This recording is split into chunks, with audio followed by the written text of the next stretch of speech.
Do it like that.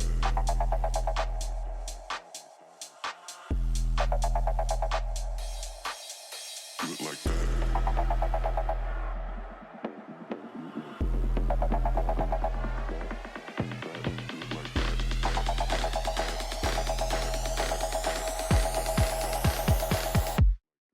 Then do it like this.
You got me wrapped around your touch.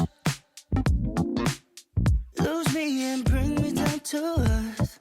Oh, feels like I'm tired of you, 'cause baby I don't understand why I just keep coming back like your gravity. Ooh, baby, I'm locked on you like magnets. I can't let go of love. Your voice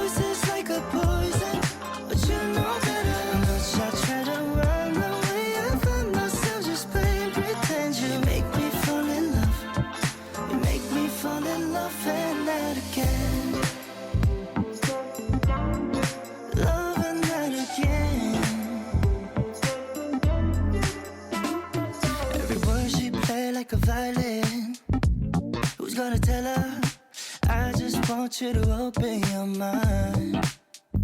Cause you got me mesmerized and baby I don't understand why I just keep coming back to insanity. Ooh, baby, I'm locked on you like magnets. I can't let go of love. Your voice is like a poison, but you know better. How much I try to run away, I find myself just playing pretend. You make me fall in love. You make me fall in love and that again. Got that magnetic type of love. You give me just a little more and everything's all better. Show me your love, babe. It's never enough, yeah. There's nowhere to go, lose control, don't you know? I'm locked on you like magnets. I can't let go of love. Your voice is like a poison, but you know better. How much I try to run away, I find myself just playing pretend. You make me fall in love. You make me fall in love and that again.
Why, hello, my beautiful tarts. How are you all doing today?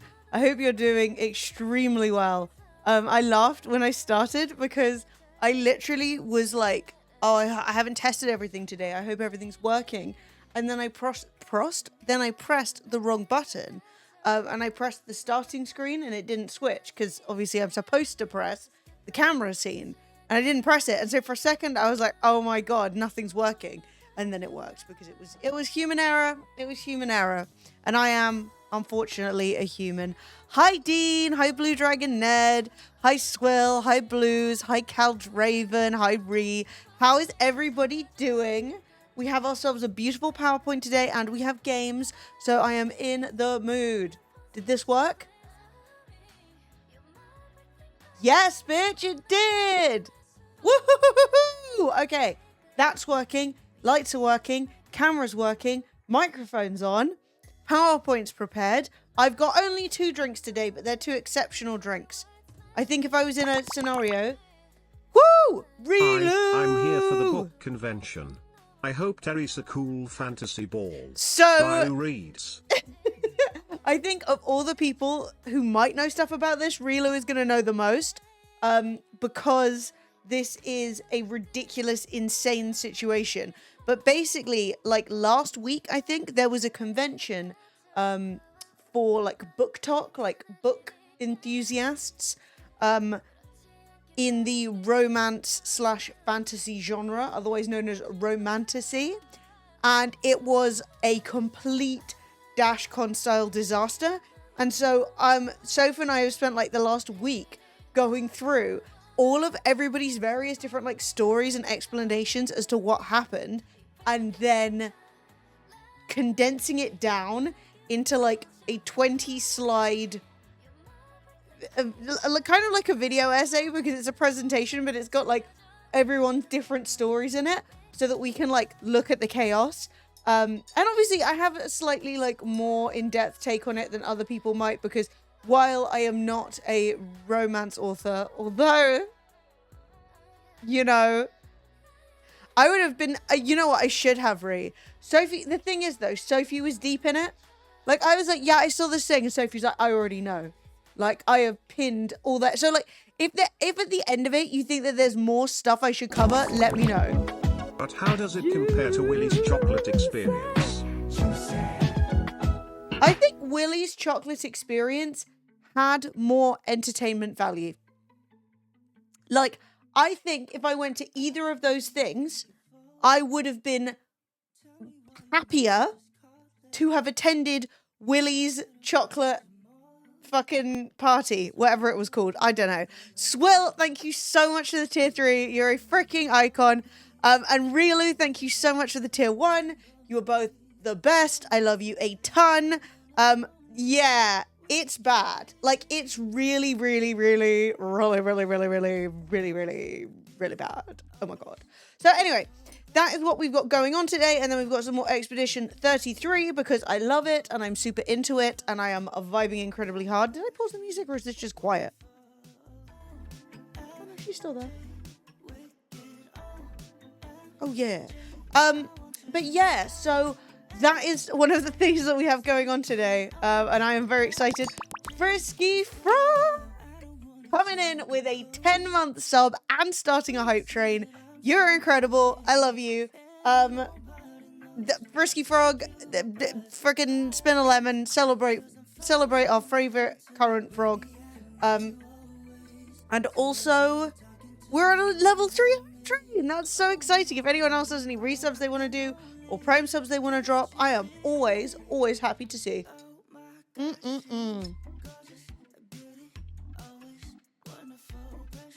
Oh. I was saying, I think if there were 2 drinks that I could like, if it was like, Emily, you're only allowed 2 drinks forever. That's it. You can have no other drinks, right? I think I would choose water because it's fantastic and I won't die, and black coffee. I love a milky coffee, but black coffee is just, she's that girl. Dean! Oh Lemony my God. 35, love Lemony 35, love Lemony 35, love Lemony 35, love. Yes. Thank you so much. That is 37 months on this channel, which is actually crazy. But like 150 years on my original channel. So that adds up to a really big number. And that is a sub for 3 months in advance. Thank you, Dean. Is the discount that Twitch is offering really good? Or are all of you guys being like, Emily, I need to see you streaming, so I'm paying in advance? Because I've had quite a lot of people do like 6-month subs especially. You're currently drinking crushed iced caramel latte out of a minestrone soup container. What? I'm currently drinking. Well, she's crinking, but we're going to assume it's drinking. An iced caramel latte. Stunning, fantastic, beautiful. Out of a minestrone soup container. The dishwasher contains all possible drinking vessels. Not a cup, not a mug, not a wine glass, not one of those gigantic gin fucking vestibules. None of them survived. They're all in the dishwasher. Do we need to start a GoFundMe? I would have probably gone 2 liters. So wait, when you're saying minestrone soup container, do you mean like one of the plastic ones? Like, hang on. I need to...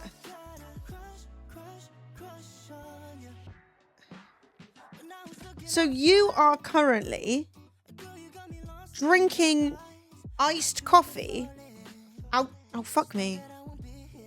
I swear to God, I can't press a fucking button today. Out of one of these containers.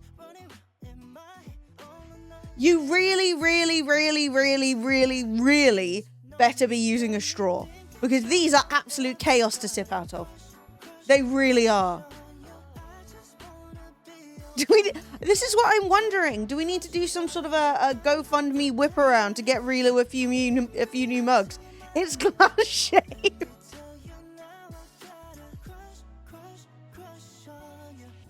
Look, if you're living your best life, then I am happy for you. Reduce, reuse, recycle. You know, why buy something new when you could use something you already have?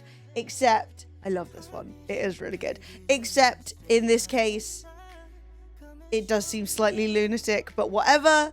Peachy, how are you doing? How is everybody? Oh my God. So I've been actually really good today, right? I woke up, as one does, and I felt like, honestly, shit. Not ill or anything, just like my brain was just not giving what I wanted it to give, and I was feeling really anxious and really shitty, and like, I was like, can you not, right? So I made myself a list of all the things I wanted to do today, both productive and, you know, for me. And I was going to go to the gym, because going to the gym is good for you. And then I looked outside, and the weather was so beautiful, right? It was so gorgeous. And I was like, we're going on a little hot girl walk. We're going on a old lady speed walk, right? So we're not jogging. We're not committing to that. We're not turning up to the stream sweaty and disgusting, right? But like, and we did lots of other good things. I had a very nice, healthy breakfast. I had a cup of coffee. I did the laundry. I folded things up. I did blah, blah, blah, like all of this stuff. But then I'm like, I'm going to go on a hot girl walk, right? So I getting out there. And I had my headphones in. I was listening to like a new YouTuber that I'm moderately obsessed with. Thank you so much for the hype train, everybody. You are the best. A level 3 hype train is a beautiful start to the stream, right? So enjoy your emotes. I still don't have even nearly all of them, so this is exciting for me. I actually love this emote. This is a good one. This is a good one. Respectfully, no. That's me. So, right? Great. Go on my little walk so that I get some vitamin D, so that I like do a little bit of exercise before I stream. Because, you know, streaming and content creation requires a lot of sitting down, which is annoying. So anyway, I go out and I'm having my walk and I'm, you know, enjoying myself. And then, as I'm walking, there's an old lady in front of me and she's going really slowly. And that's fine. 1, you're allowed to go slowly, all right? 2, you're an old lady. Go at your own pace. So I was waiting for the path to get wide enough to just walk around her. Except what I don't realize is that I've been doing my little speed walk, right? I'm huffing and puffing a little bit. On top of that, I have headphones in with sound cancelling on, so I can't hear myself. But I walk behind this woman and I'm a few steps behind her and I'm waiting for the path to get wider. And she looks round at me like, right? And I realized, and she moves the fuck out of the way. And I realized that from her perspective, I have basically snuck up behind her and been going.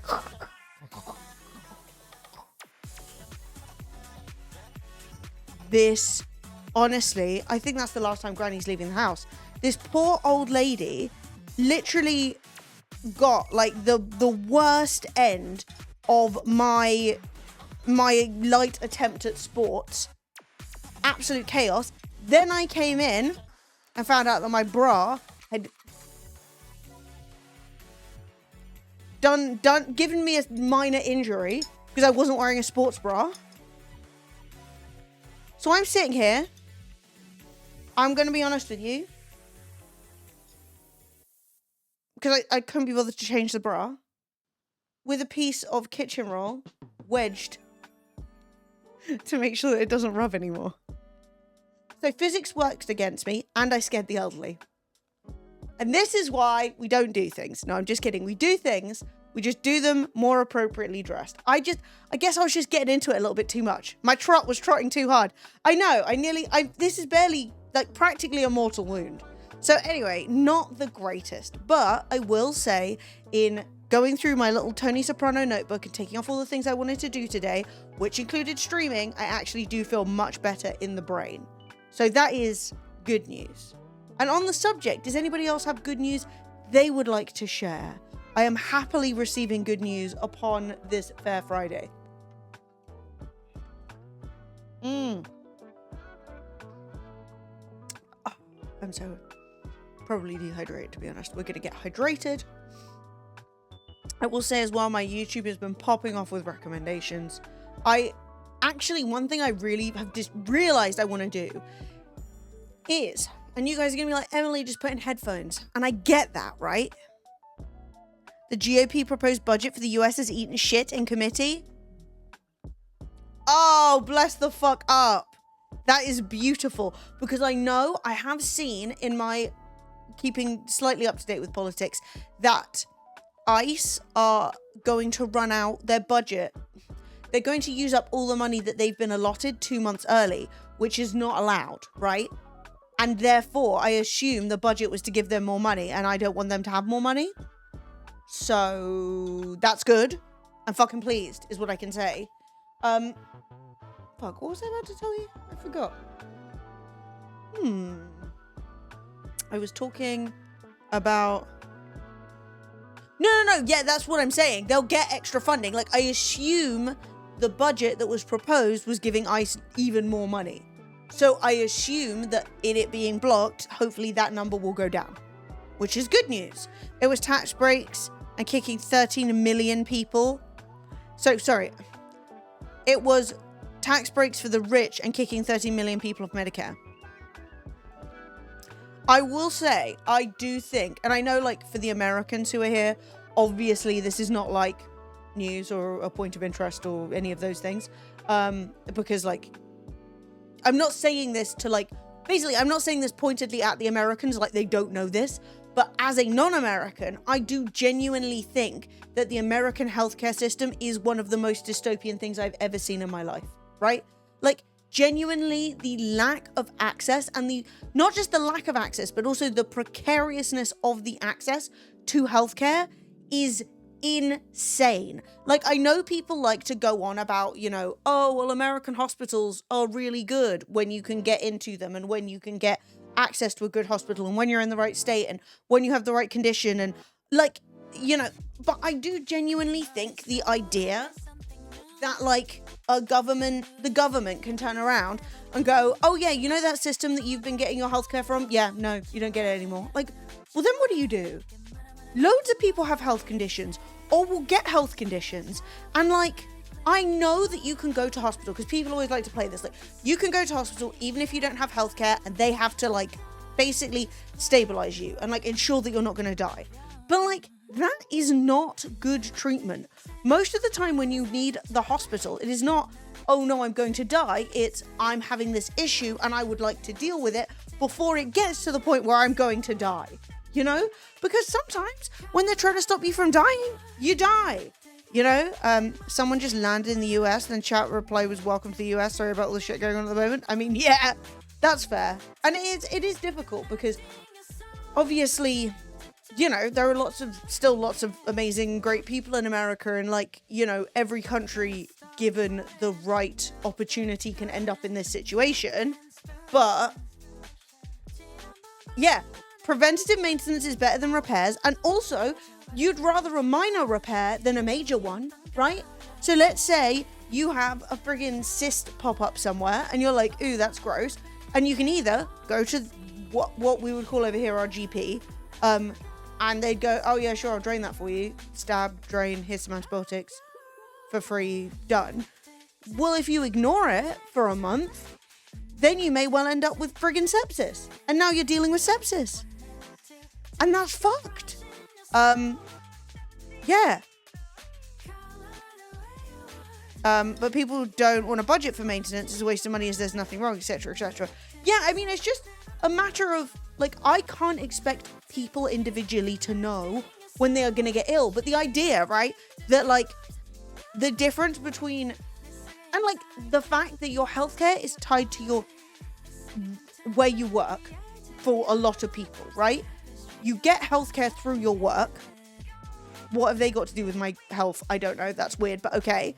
You get healthcare through your work, and then they can just fire you for nothing? And then you don't have healthcare anymore.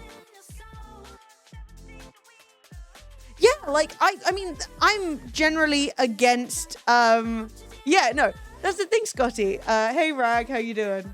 Hang on. You see, I need a redeem hydrate and redeem caffeinate.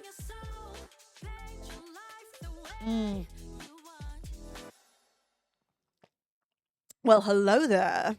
Yeah, so that's the thing. It's like, I generally think that running services, like important services for profit, is a mistake, right? Like, I think that important services like transport, I think important services like healthcare, important services like electricity, it doesn't make any sense to run it for profit. Because all that is some rich cunt just siphoning some stuff off the top of something you need to exist.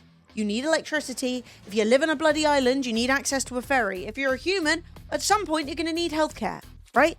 And it's right there, and it's accessible, and everybody else is getting it. So why the fuck can't you get it? Same with a bloody boat. Like, yes, you should have 2 boats. What the fuck is going on if you're on the Isle of Wight that there isn't a backup boat to get off? Like, what in the fuck is going on? Capitalism is so stupid. Like, I am generally against it as a concept anyway. But the idea that, like, services you need to survive, like, that's the drama that's going on in my area at the moment, is, fucking Thames Water. They have gone bankrupt, or something. What have they done? I think they've gone bankrupt. Thames Water, who provide me my clean drinking water, ran out of money. And so they were like, well, we're the only people who provide water in this area. So you've got to bail us out. And like, no one should be providing the water for profit. The government should do that. The government built the infrastructure in the first place anyway. Why would we sell it off? I'm going to blame Margaret Thatcher. It was probably her. Fuck you, Thatcher. Anyway, it's been a fucking state over here. They've been pouring sewage. The fucking, most of London's sewers have not been updated since they were built in the Victorian era. So they're not designed to hold as much as we're producing, which is generally fine because it was really incredibly well designed. Shout out Bazalgette. However, and Brunel, shout out both of them. But, I mean, probably not, like, they're probably shitty people, but like in this scenario, shout out. But, it's still handling it, right? Cool. Except now, when there's big rains, instead of like dealing with the sewage, what they do is just pump it out into the river. And now they've been pumping fucking sewage out everywhere like it's the 1800s and we don't know about bacteria yet. And the sea is full of shit and it's a fucking state. So anyway, they ran out of money. Don't do their job and still run out of money. Okay, fine. Cunts. Anyway, they do that, and then they get bailed out by the government. And do you know what they do? First thing, they give the fucking CEOs a bonus out of the government bailout money. Gun. It's gun time. So I think it's been blocked. This is an article from today.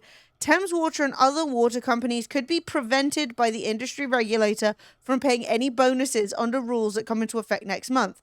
Environment Secretary Steve Reed said new measures would stop water companies from dumping a tidal wave of sewage into our rivers while pocketing millions of pounds in bonuses. Yes. So, let me see how much money they were going to give away.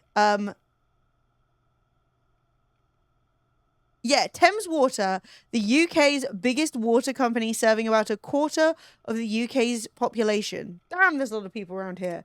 Has come under fire in recent years. A quarter? Live around Thames. Crikey. It has huge debts. It's struggling to fix leaks, sewage spills, modernise outdated infrastructure. Yes, because it hasn't done it until it's too late, because capitalism doesn't want you to future-proof. The company is estimated to be fined up to £900 million over the next 5 years for leaks and sewage spills. Earlier this year, it secured $3 billion in emergency funding, which it would give it space it needed to complete a restructuring of its debt and attract a cash buyer. No.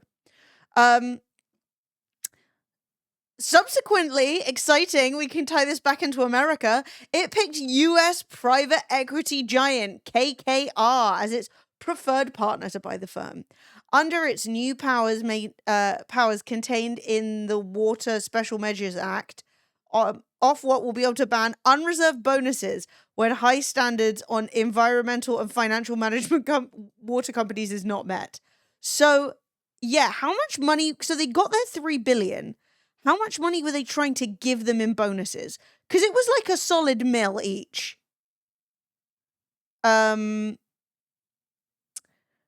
don't fine us. Ask Thames Water regulator.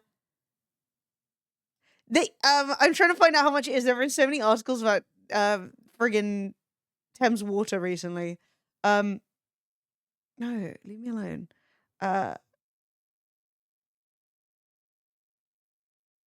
So they owe 20 billion. They're trying to get a cash injection of another 5 billion. If they got 3 billion, it should be owed to the government by now. The government should just buy it.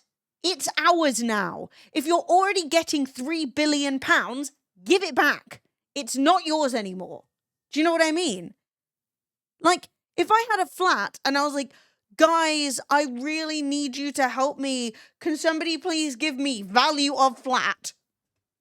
You'd say, I bought your flat. It's mine now. How much were they trying to get? Can I just say, this is what the guy who runs Thames Water looks like. Actual king of the gammons. Actual king of the gammons right there. Are you AI or fake? No, no one's AI generating this shit. Yeah,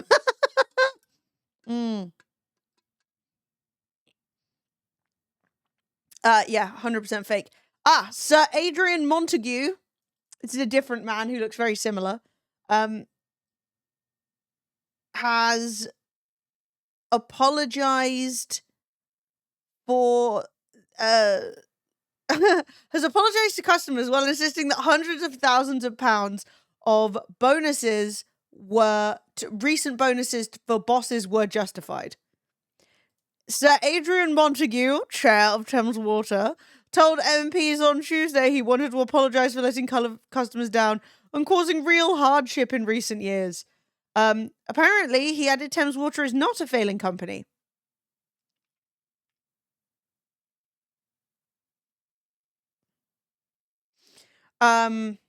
Okay, good for you. But how much money? I think it was $1 million.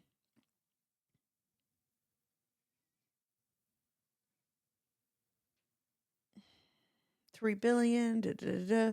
The bonuses could lead to senior bosses getting 1 million on top of their annual salaries and regular bonuses. Prison. Directly to prison for being a money slut. All right? If we don't like people for being sex sluts, you're being a money slut. Out. You're nothing but issue. Like, it's disgusting. So, yeah, fuck those people. Fired. Just arrested. You're a dickhead. You're fucking people over for being you're a greedy little cunt. You just go to greedy little cunt prison for a bit. Just bring back debtors prison, but like the opposite. Instead of debt, it's for greed. You're too greedy, straight to prison for a bit. Nothing but a money slut. Have you considered subscribing?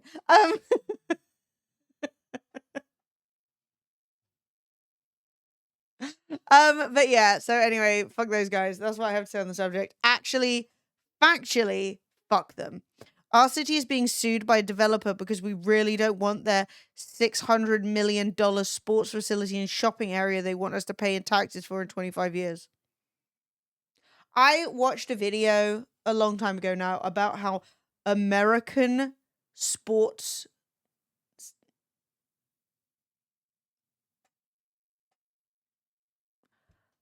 stadiums. I was like, the sports dome. American sports stadiums are actually government funded by like the state government will end up paying for like a bazillion pound stadium that's called like the fucking, you know, you guys don't have Poundland. The dollar store general fucking sports stadium. And then, what happened to my music? Did I pause it? Did I run out? We reached the end of music, everyone. Bad news.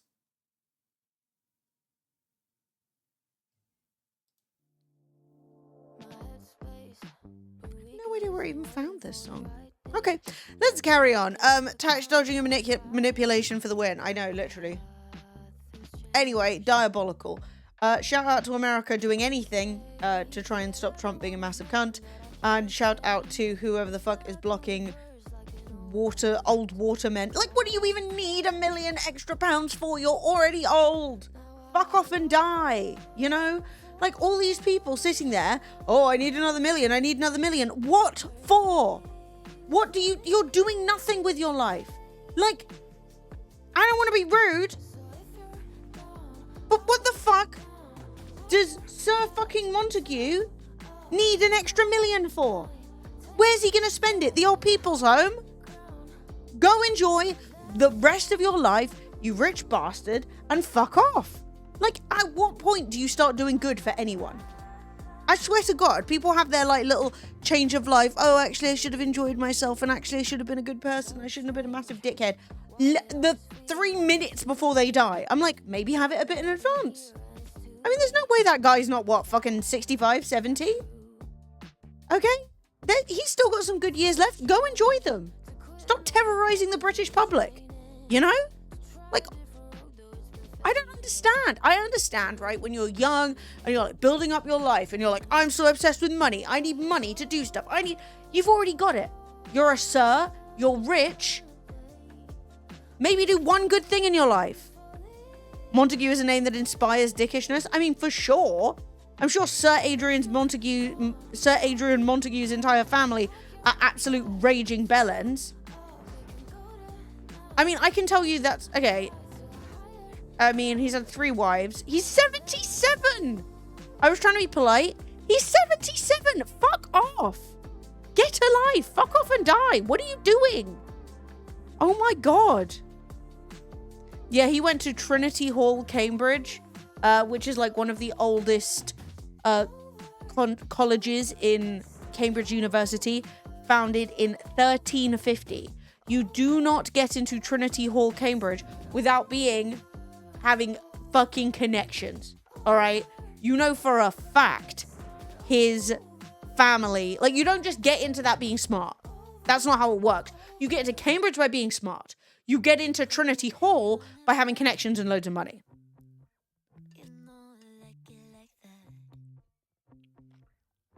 Like, what is the point in you? I just don't get it. I don't get at what point you're supposed to start enjoying your life. Maybe he just likes being a bastard. I don't know. He's not doing it because he's bored. He's doing it because he thinks he's above everyone else. Yes. And everyone else is a peasant. Yes. 100%. I could not agree more. It's actually one of the reasons that I think that private schools that are like for posh people are genuinely evil. Because the less you meet other people, the more your bullshit assumptions about them can be true, right? Like, it's easier to be like, oh, well, the thing is with poor people is they're all lazy and stupid and they don't help themselves and that's the problem, right? Not my family have held on to our ancestral land since the 1200s and that's why I've got loads of money. And so then the issue with that, right, is that you end up in a situation where, like, you never meet normal people, and therefore your judgment, like, who can't afford £200 extra on water? That's so silly. These poor people don't know what they're doing, you know? And, like, do you remember when everyone got mad at Pokimane? Because she was selling cookies, right? And her cookies were too expensive, and people were saying that, and she called everybody broke, right? Now, I think if Pokimane wants to make cookies and they're too expensive, just don't buy them, right? You don't need Pokimane's cookies to live. The issue is that everyone got really offended by that, but that's how actual rich people, like, not like I'm a streamer and I've made a few million, like legitimately fucking rich people. That's how they think of it, you know? Like, I FOMO over a cookie, just don't eat the cookie.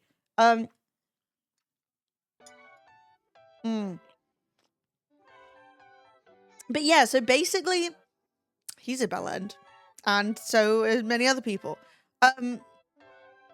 Yeah, no, but like, rich people genuinely don't spend any time with poor people. It's the same thing that happens with so many different kinds of bigotry, that when you are forced to recognize the humanity of other people, that they are all as complex and interesting and driven and, you know, diverse as you are, they have as many interests as you do, you then suddenly go, like, it's the classic men being misogynistic and then having a daughter and then going, oh no, other men are going to be so misogynistic to you, because at no point do they actually connect with the fact that women are also just people, and instead they view women as an other. Right? And it happens with like every fucking possible minutiae, you know, like, oh, trans people, they're so weird, until you meet a trans person and then you're like, oh, okay, I kind of get it. It's just the classic, you know? Oh my God, affluence disorder, affluenza. I hate that guy. It says a lot that he got an arts degree, but his first job was apparently a multinational law firm. That being said, what kind of arts degree did he get? Because like, law is a BA. So it would be a Bachelor of Arts, but like, right? Law's a BA. Yeah. So it would still be technically an art. We need another 100 years to stamp his shit out unless the fascists take over. Yes. No, it's really, basically, when you're greedy, you're going to do anything you can to basically, I mean, I'll be fucked in 100 years because I'll be dead. I don't see my consciousness being uploaded to the cloud, so I think I'd rather just return to the earth, you know? If you think about it, the carbon that makes up my body, some of that carbon might have made up a stegosaurus, you know? I could be a bit brontosaurus, and maybe I'm gonna go back in and become something else. I'm gonna tell you though, I guarantee you, none of my carbons are allowed to become a rich cunt. They're not permitted. You're cut off. You can do whatever else you want. None of that. But anyway, would you like to hear about less, I don't want to come back Altered Carbon style. What's this? Yeah. What? Is that what? I started watching Altered Carbon. I just did not get into it. Is it about, like, coming back, like, getting reprinted or something? then coming back. Because that does seem ominous. I'm not a big fan of that.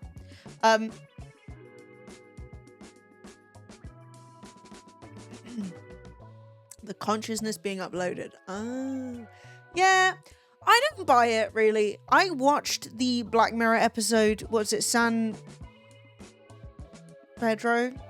Sun Altered Carbon. You just get uploaded into a new body. Right. This is hell. Like, at least put me in The Sims. No, but really, San Junipero. That was it. The Black Mirror episode. Where basically when you're dying in real life, you like upload yourself to the cloud. And then when you're in the cloud, you're like vibing in your like gay 80s fever dream. Which was very cute. The issue with that is that actually you? Like, I know they showed it, like she was being plugged in and doing stuff and then getting unplugged and still remembering it. But like, remembering something does not mean you did it. Does that make sense? Like, is that actually me? I'm worried that I'm just making a computer version of myself that's going to run around being gay in the 80s and real me is just dead. Well, you are the memories you make, so if it's a perfect copy, then it's the same. Yeah, but is it me? If I am then dead, right? Organic Emily, no more. Gone. Buried under a lemon tree for poetic vibes. Is the fucking uploaded version of my consciousness, is that actually me? No, of course I'm what's in my brain, right? But is it a copy, or have I just... Is it a new operating system? Do you know what I mean? Do you get what I'm saying? Like, is it still me, or does it just feel like it's me? If you've watched Mickey 17, they cover this. And that film was so good. Yeah, but like, they're not in a mech flesh suit. They are uploaded in the cloud. You know? And I just think you've just copied one and then killed the other. That's what I think. It does bring a lot of questions in as well to how teleportation is done in Star Trek. I mean, that is true. My body is essentially a flesh mech suit. You won't be you. It's a copy of you at the time of copying. That's what I'm saying. That's what I'm saying. That is how I feel about it. Well, we can decide. Should we go into less existential things? Existential? I can never say that word. Shall we go into less existential things and start looking at the Million Lives Book Festival, in brackets, the Fire Festival of Book Balls? Because it's fucking chaos, and I think it's going to be quite a lot of fun to look at. Yeah, if you thought the Willy Wonka thing was bad, if you thought that... I mean, I guess it's better than Fire Festival because people weren't stranded on an island, which did happen in Fire Festival. And to my knowledge, nobody was offering to nosh anybody off for a bottle of water. Yes, like the Willy Wonka mess. Exactly. I was sitting on my foot and now I've got pins and needles. Okay, hang on. Let me turn off the music.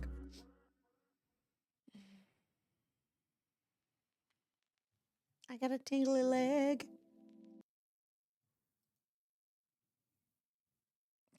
What's the one where they put on fancy dress and stuff like Bridgerton?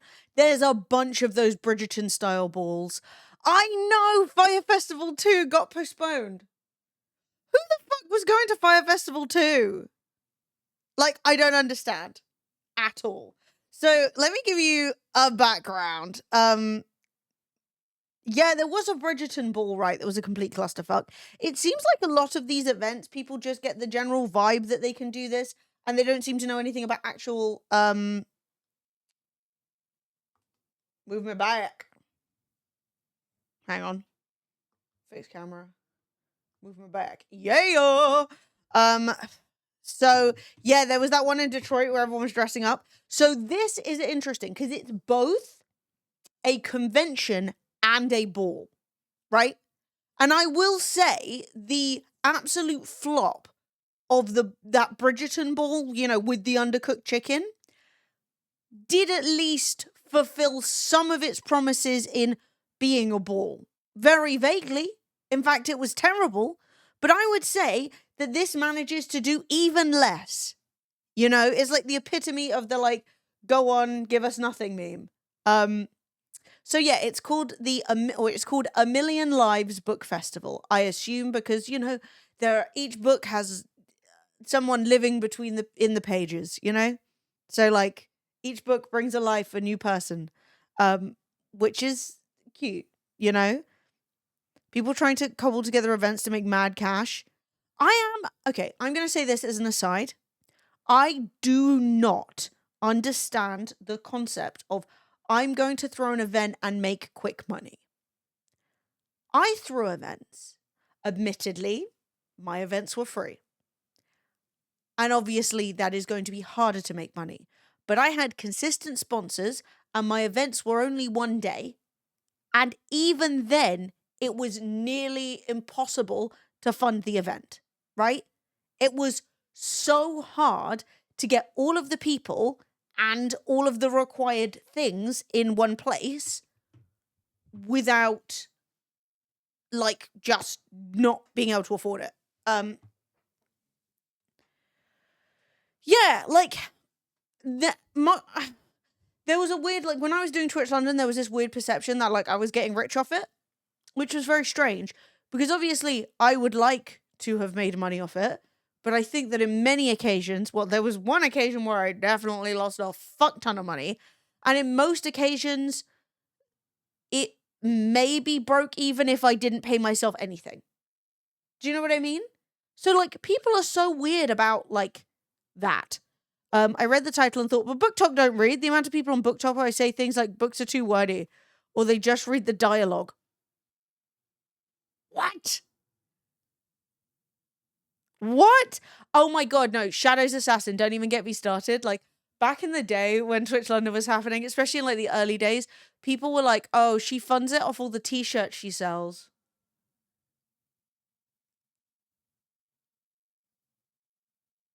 I made, like, maybe £300 ever off t-shirts, and people were like, yeah, they made merch, so that's how they're paying for it.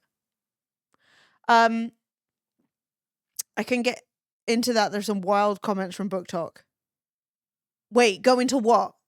I've got streamer amnesia and I forgot. Too many words on the page. Yeah, I mean, the thing is, right? I think that there is good and bad aspects to the concept of Book Talk, right? I know exactly what you've been talking about. I've been orbiting around there for years. Wait, I wish I knew exactly what I was talking about. I don't remember who said it. Shit. But yeah, skipping entire paragraphs. That's crazy. Because, like, I'm dyslexic and I haven't gotten back into reading recently. I would like to. And I've been trying. I bought myself a Kobo, which is like a Kindle if you don't want Amazon to own your entire soul, which I highly recommend. It's much cheaper. It rules. It works better. I've got it in color so I can read graphic novels on it. And I still don't use it as much as I would like to because I just find other things to distract me. But I used to read voraciously. I used to read anything I could get my hands on, even as a dyslexic bitch. And I absolutely skip lines by accident. I get my words mixed up. There are definitely times where I will find myself going, oh, I don't care about this. And then I'm like, it got written. Just read it. Like, I'll be like, I'll just skip the next page. I'm like, do not do that. So the idea that, like, people who, like, position themselves as, like, I am a reading enthusiast are like, I skip half the words. No good. Yeah. There are people who skip fucking books and read only the smart scenes. This is something that I find interesting as well. There is a large part in the Book Talk space, which is basically focused on the erotic parts of, so there's a concept called romantasy, right? Which is romance/fantasy. It has been a very popular genre in recent years. If you've heard of the books like, flip. I forgot what they're called. What's like the biggest one? And it's named a bit like Song of Ice and Fire. Thorns and Roses, Thorns and Crows. Fourth Wing. Is that it? A Court of Thorns and Roses. Okay, ACOTAR. There we go. Thank you. I've never read ACOTAR. I know. I'm sorry. I've let myself down. Here's the thing, right? I've done some writing in my time. And it's all been filth. I had fun with it. I've enjoyed it. I like it, right? That being said, that's fan fiction, right? That is not books. I got logged out of Kobo account. I can't log back in because it's tied to my Facebook account that no longer exists. Fuck, that sucks, Rag. That sucks. That's so annoying. I hate all this account shit. Like, let me have my things. Is there no way? I would suggest emailing them and just seeing if they can help you because they seem to have half decent, like, interactions with the community and people who own it, so they might be able to help you.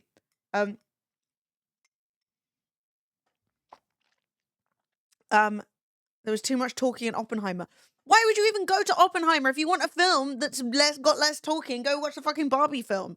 You know, if you just want a bit of fun, like, don't watch Oppenheimer and a fucking film about the creation of the nuclear bomb. Like, what did he think it was going to be? Like, America, we've got bombs. Like, no.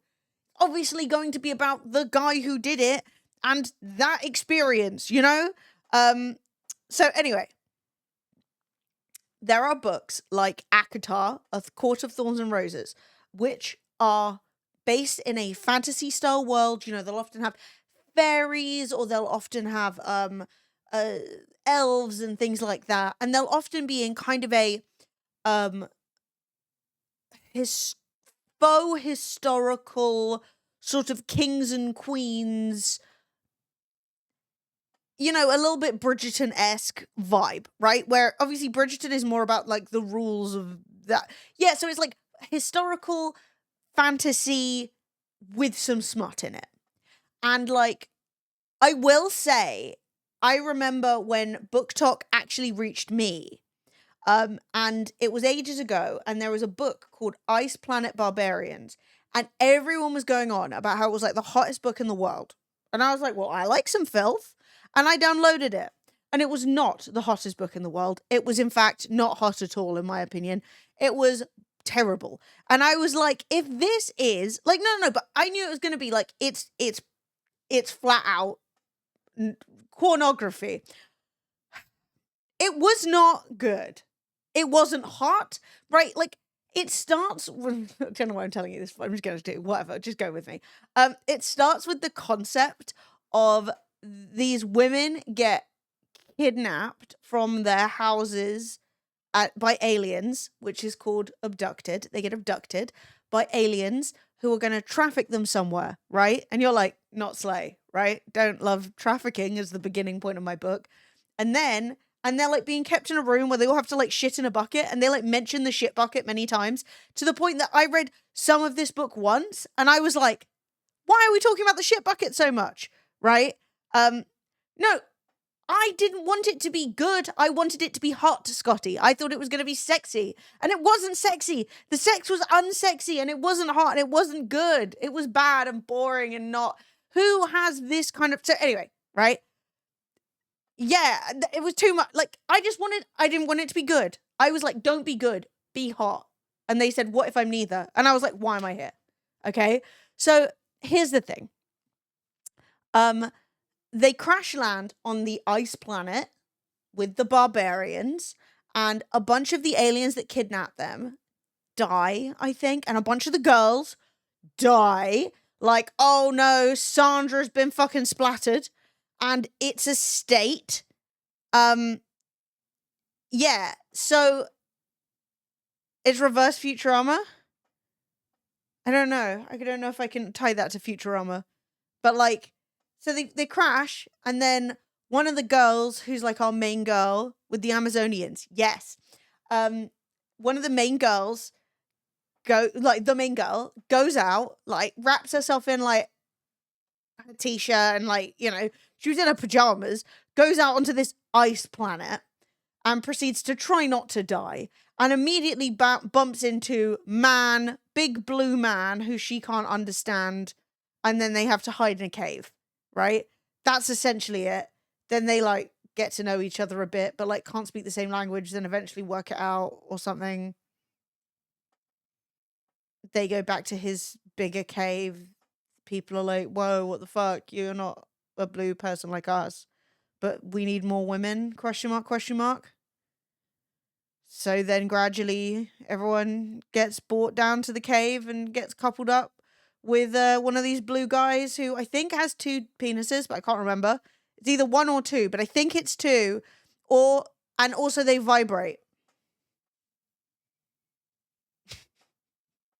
I was like, this is not it. It sucked. It was not good. So all I'm saying is, from that point on, they literally vibrate. And, like, yeah. And then it all, basically each story ends in, they have 2. There you go. They got 2 and they vibrate. And I think they have a nubbin that vibrates. I don't know. I was literally like, guys, we need to get you. I mean, it sounds like Star Trek was smart. Oh, Star Trek invented it. You don't even know. Star Trek. Okay, so if you ever are interested in the history of fan fiction, it all begins with Star Trek. More importantly, it begins with Kirk/Spock Star Trek erotic stuff. The girls back in the day were handwriting this shit and posting it to each other in the 60s. You don't even know, okay? The lengths that people went to. And then we invented the internet. And so it does not shock me that people who don't know about the, like, scenes where people are like, I'm just gonna write a sexy story for you to read. Instead, people are buying novella or novel length, like, books, which are, like, a bit of plot and loads of banging. Yeah. Holding it down. The people in the 60s who were, like, hand printing their own magazines, they were doing it for us, okay? They were the real lovers. Anyway. The point being,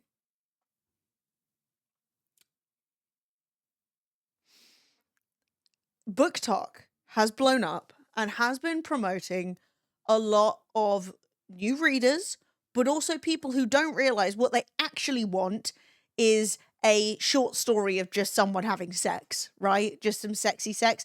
They don't care about the rest of it. So then you end up in a situation where people who are like, I'm a real writer who has a real story they want to tell, and then they're having to, like, jam in as much filth as they can to try and get people to read it. And then you've also got people who are like, I just want to write filth. And then they're having to sort of cobble in a bit of story. And often they're not terribly good at either. What is this?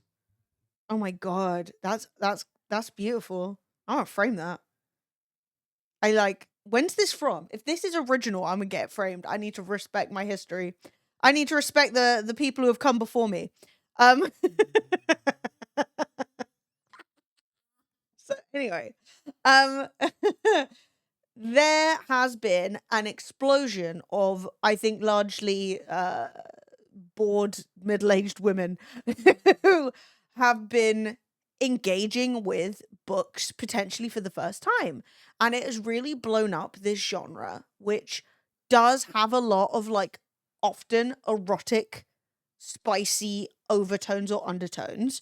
But not all of them, right? Some people just write those books with romance that focuses more on the romance, right? The act of, like, being romantic and, like, maybe falling for somebody that you otherwise wouldn't have and things like that.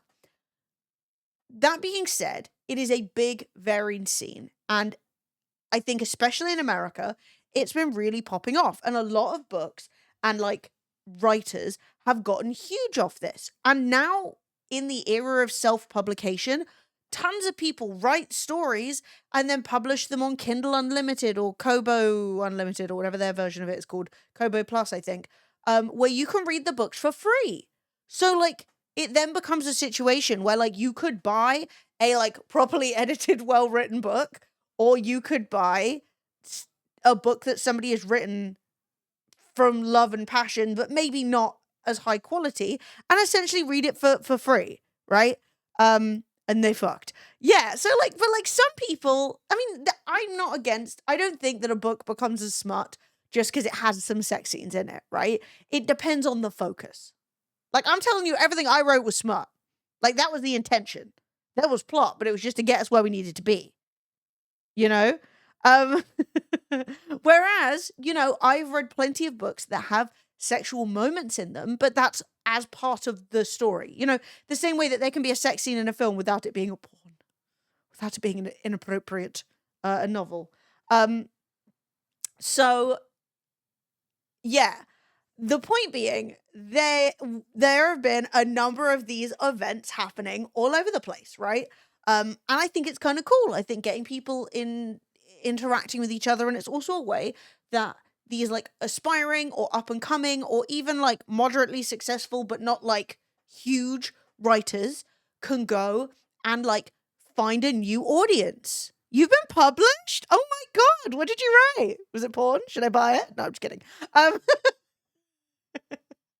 That's seriously cool though. So yeah, you can fact check me on anything I say in this that's wrong. Right. Filth aside, although I will say the filth aspect of this does come up. So like, stay focused on that because it will be important later.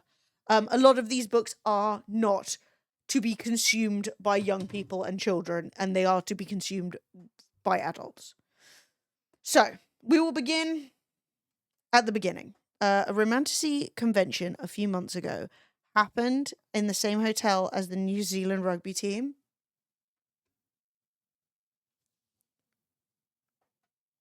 Oh my god. Those poor men. Those poor men.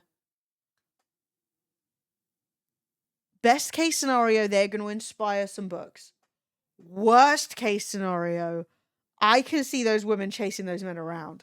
Because something I have noticed in this genre is an obsession with very large men, right? Not just an average man, not a slender man. Slender man. People have written about him too. I've not engaged with that. But like, they want a big, beefy, like wall of a chest, you know, all of those sorts of descriptors. Tiny little women and gigantic men. And yeah, I think that rugby players, that is like the ultimate in stereotypically gigantic men. It was a collection of poems written by 13 to 18-year-olds. Best case, yeah, that's cool. In that case, I'm actually published too. I have no idea where the book is because my mum had it. And I don't speak to my parents, but I was published in a children's poetry book, which I wrote a poem for, called like Victorian Child or something. Can't remember. It was a long time ago. Oh no. No, I forgot. Ah, fuck. I can't believe I forgot that my primary school was opening. Fuck, I need to message Sophie. Hang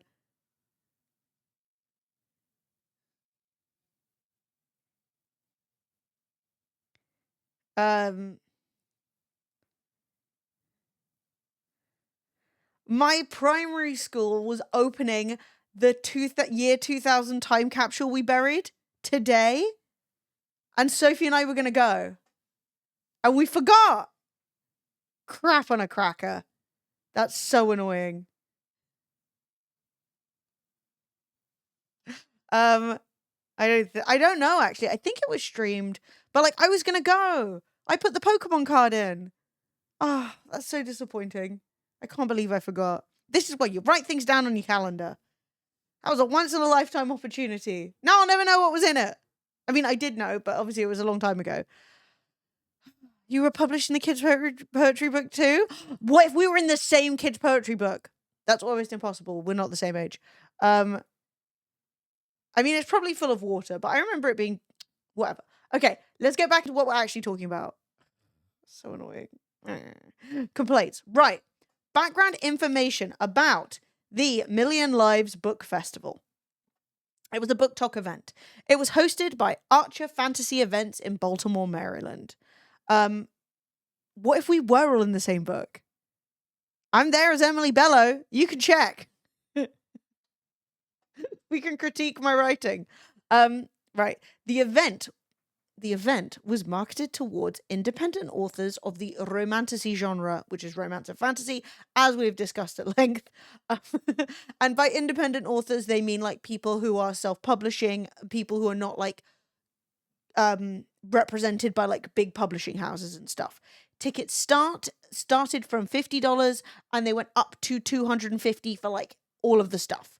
The event was reported to be hosting panels, events, swag bags, special content creator only spaces, and most importantly, for the highest tier tickets, the Lavender Romance Ball.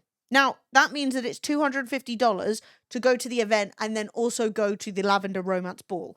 Obviously, this does not include like where you stay, travel, anything like that. So I also don't understand what's Lavender Romance.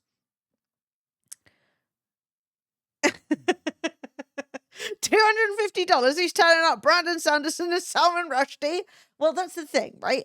Because this is for independent authors, a lot of people there were there to meet people, right? They were there to both engage with their readers and also engage with other authors and like get to know people in the scene. And like, let's say you're a Baltimore native or you're from Maryland, maybe you want to meet other writers and like connect with them and stuff. And obviously you also have the opportunity to sell your books. The authors also had to pay. So that is like kind of the focus. It's a bit like TwitchCon where like some people are definitely going to meet big celebrity famous streamers, but like a lot of people who go are there to meet each other and like bond with the community. So yeah, and also people get a lot of FOMO, especially about these like fantasy balls and stuff like that, because I think that that is, you know, a cute idea. Oh wait. I need someone to write a meet cute based on the very real fact that the New Zealand rugby team was staying at the same hotel as the Romancy BookCon this weekend. Not me walking into Starbucks wearing a cape, a crown, and the whole rugby team is casually sitting there waiting for their drinks. That's actually a worse nightmare. Like, if I ran into some extremely attractive, sporty men, I would not be like, oh no, I hope they fancy me. But the idea of showing up and bumping into all these dudes and then just having your like cape and crown on and being like, well, like, that's a bit like, you know, when you're like running to the shops for something and you're wearing like your scuzziest clothes and then you bump into somebody you went to school with and you're like, this isn't the moment. Just not now. I don't need to be like glammed up, but I don't want to look like hot shit. A meet cute is, so we all learned this from the film The Holiday, but it's at the moment in a romantic book or film where the characters sort of stumble into each other. So a classic meet cute might be reaching for the same something on the shelf, or you drop all your stuff and then somebody helps you pick it up, right? So it's an acute first meeting with your love interest. And like, oftentimes it's a bit embarrassing, you know? It's a bit like, oh no, I was so flustered, or like whatever. You read that as meet shoot. Well, first comes the meet cute, then comes the meet shoot. Wait, rugby players will get naked at the drop of a fucking hat? Yeah, I actually lived with a rugby player from my uni, and he got hazed real bad. Really bad. Yeah, no, but like it's specifically called a meet cute in the like writing environment because it's not just the first meeting. It is designed to be like cutesy and like fun and, you know, often like a little bit zany to like set the mood. It's not just like, oh, this is where our characters meet. Anyway.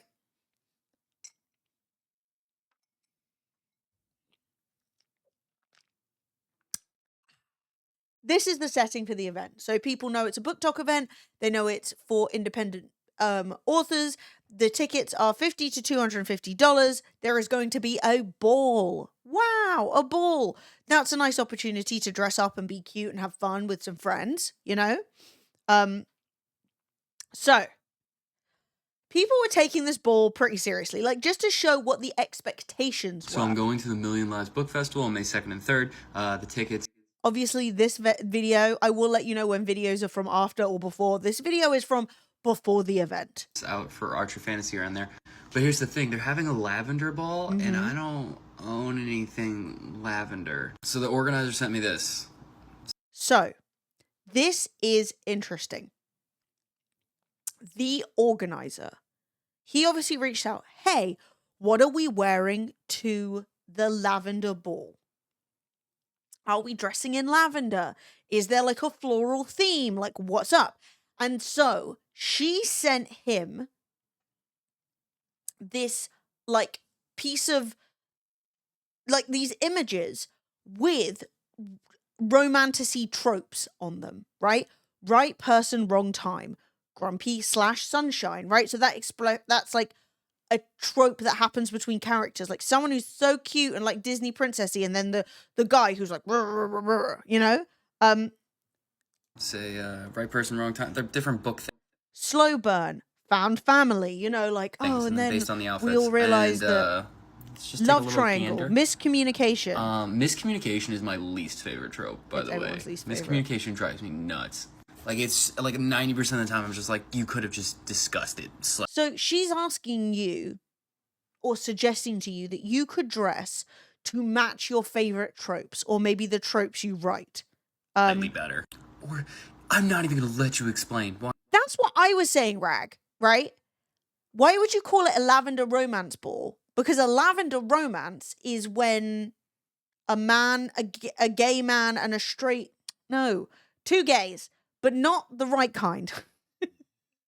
A lesbian and a gay man get together, especially historically, right, to cover for each other so that they could then be gay in private. Do you know what I mean? Two gays in a het relationship. Yes, gays with the wrong kind. So, you know, if you were a lesbian woman, you would hopefully find a gay man. You would be like, we're married, we love each other, and then you'd move your actual partners in, you know? And that sort of stuff happened a lot in the past. In hot tubs, 6 feet apart. Not touching because we're not gay. So. Why not? Just let him explain. It's always super annoying. And she sent me this, and then immediately I was like, enemies to lovers, and it's black. The only thing I already own. So 90% sure I'm going to do just a black suit with like a button down that's unbuttoned. Does that even make it a suit anymore? I don't actually know. Maybe that's just a man in an all black suit and a black shirt that's unbuttoned. Whore. Anyway, love that for him. The point being, right, he was putting effort into this, and that effort was being reflected back by the organizers, who literally sent him this as a suggestion of different kinds of ways that he could dress. Boom! Lemony 35 flow, Lemony 35 flow. Hi, Boom! Thank you so much for the sub. You are a legend. Everybody, give me a favorite emote. That's true. That is true, Rag. But it's like, generally, that was the vibe. But the point being, it was, and so like, people, like lesbians would be in like lavender marriages to cover, and then lavender was a color that was quite associated with lesbians. So it's already a bit random that they've called it the lavender thing, but like, this shows that they are asking you to put effort into your outfit for the ball. jacket, okay? and pants. What makes Dress it a suit? up, Does it have to have a tie? plan your outfit accordingly. Anyways, which one of these tropes is your favorite? Anything? Anyone? Or which one of these outfits do you think I'd look best in? I'm probably gonna wear black because I like black, but still. And also, don't forget to come join me on May 2nd and 3rd for 2025 Baltimore Million Lives Book Festival. Okay, so as you can see, authors are out here, I'm assuming he's an author, I actually don't know what he does, or book talkers are out here promoting the event, talking about the event, planning outfits for the event. So I'm going to the Million Lives Book Festival on May 2nd. Next bit. Now, there were promotional posts for the event. A Million Lives Festival is the perfect event to make more bookish friends. He's a book talker. Valid. I will say I hate the word bookish. If you are basically, if you're a reader, they're calling themselves bookish, and it's pissing me off. I don't know. I just don't like it, but like, it is the nomenclature. If you are in the book talk scene, you are like bookish.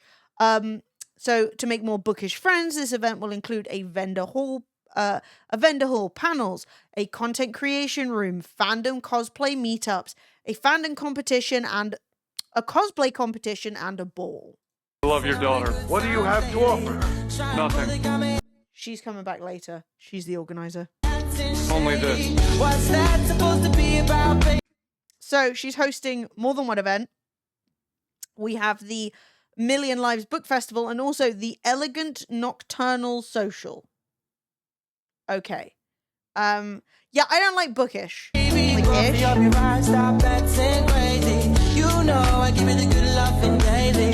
So, she's hosting a lot of events.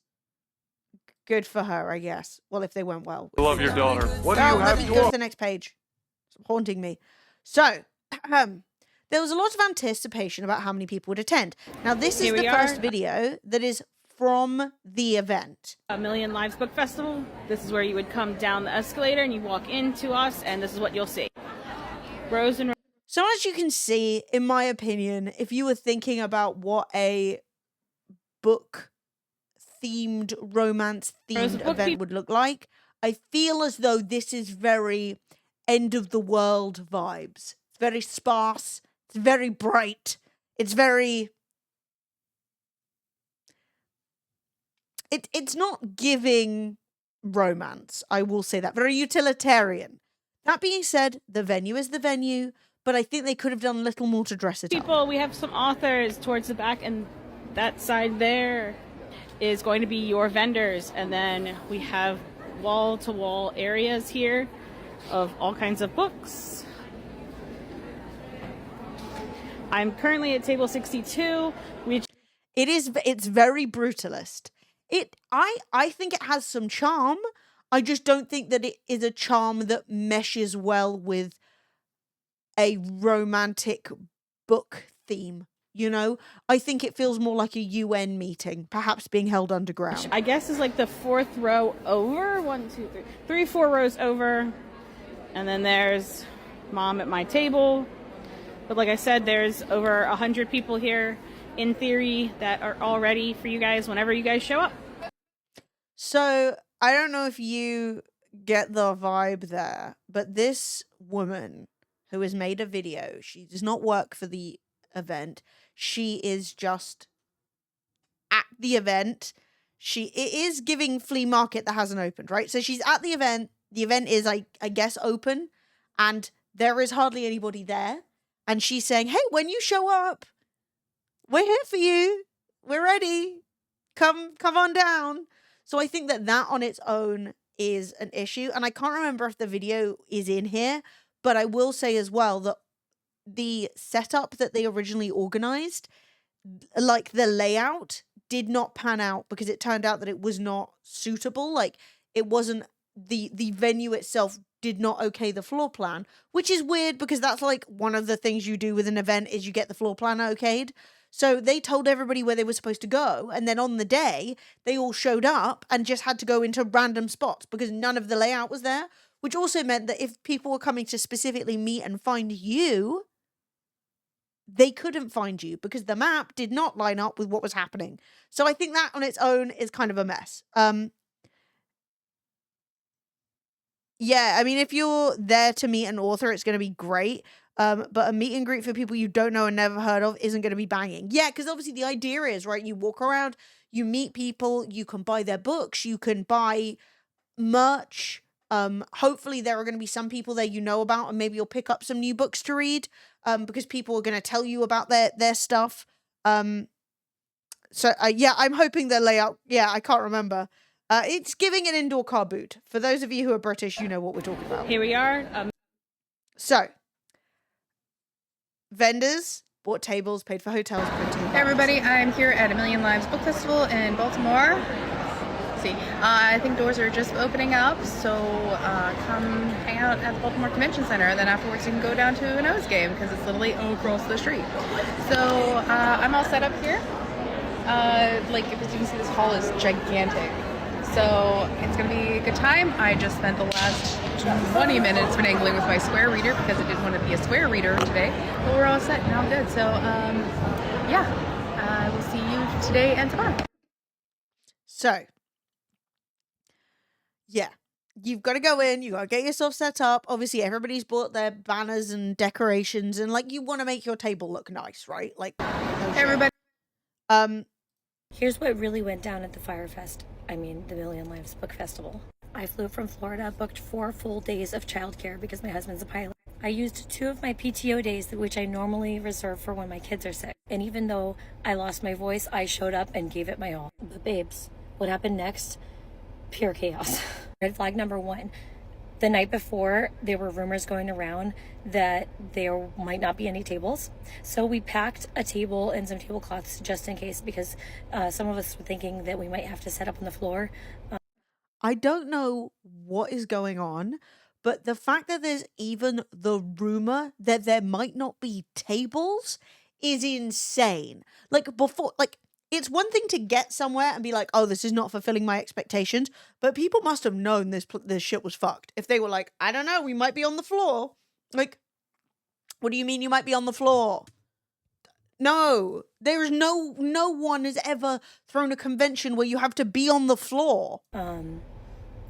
Yeah. Also, she came from Florida to Maryland. How far is that? Did she drive with a fucking fold down? Like, how long does that take? Yeah, like, no, but it's not hard to get tables. I've done events. It is not hard, especially tables you're going to put a tablecloth on. They don't need to look good. They just need to be sturdy, and they all need to be the same size and fit in the spot.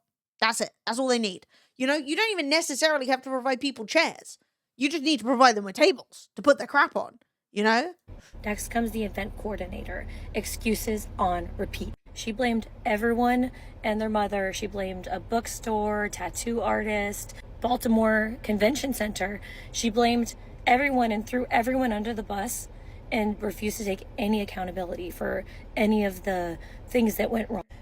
She had security, but the security guards didn't have any way to verify if anyone should be let in or out. And I guess maybe she told them just to let everyone in because there were no wristbands, no badges, no identification. Here's what really went down at the Fire Fest. No wristbands? No badges? You don't know if there's tables. You've paid to be there. You get there with your table. Security doesn't know who to let in because there is no way for them to inform you this is a vendor. I'm like, you can just buy fucking 200 red wristbands. Do you know what I mean? They don't even need to have anything printed on them. And I'm telling you right now, when I did Twitch London, I always managed, for free, by the way, I always managed to get people like appropriate wristbands to say who they were, right? They all got lost and broken. Like, what does that mean? You lost, but I heard as well, she lost and broke all the snacks. Like, what didn't get lost and broken, you know? Baltimore Convention Center. She blamed everyone and threw everyone under the bus and refused to take any accountability for any of the things that went wrong. She had security, but the security guards didn't have any way to verify if anyone should be let in or out. And I guess maybe she told them just to let everyone in because there were no wristbands, no badges, no identification, nothing. They would just let people in, including our paid assistant, without even checking to see if she was registered or if she was supposed to be there. When we asked her how we would be let in the next day, if we'd have any trouble with security, this, that, or the other, she said, oh no, it's okay. She knew all of our faces. What the fuck? Is she security now? She knows your face? What, is she going to stand there all day checking everyone who goes in and out? That's insane. Why even ticket the event? It doesn't make any sense. And that the badges had been shattered, all of them, and that they were so sharp that they would, be dangerous or they'd cut us or something. Were they made of glass? The next day, she comes. All the badges shattered. What? That's a lie. No, they didn't.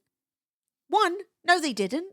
2, If they did, go and get a printer and print out some stickers. Go and buy some stickers. Like, it's not difficult to find anything.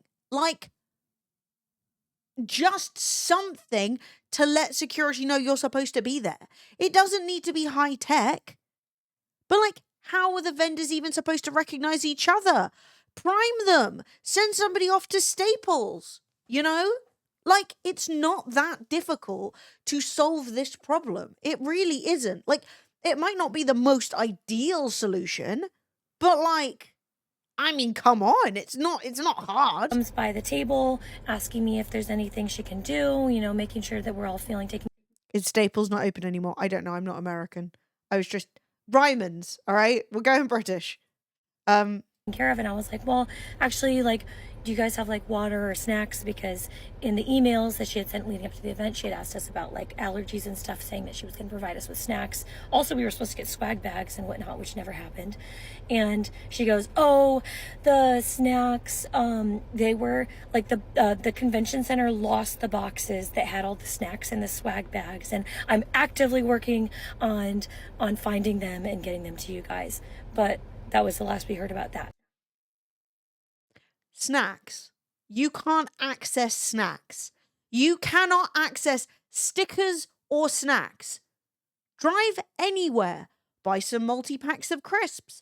Buy some boxes of friggin' Nutri-Grain bars or whatever else. Buy some some little packs of sweets. Put them in bowls. Put them on a table.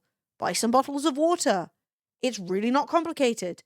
This is the thing, right? If she had turned around and said, oh, Amazon Prime that shit to the venue, DoorDash that shit to the venue, send any person that works for you. There is no way you're doing this completely on your own, right? Like, literally, I'll take some drumstick squashies, please. Totally valid. No, of course it costs money. But one, right, if you're an organizer, you are obligated to fulfill the things that you promised, okay? If the venue has lost your shit, you know you can say to the venue, hey, you're going to need to refund me for the value of that, right? You can turn around and say, right, I'm going to put a couple of $100 into some snacks, and then I know I'm going to get it back. Or at very least, turn around and say, sorry, this has been a disappointment. Don't turn around and go, they've lost the snacks and I'm actively working on it. Like, it's not... Yeah, she's just bullshitting her way out of it. But, like, I've had situations where things that I have wanted, things that I have, like, promised we were going to get haven't shown up. And most of the time, it is solvable, right?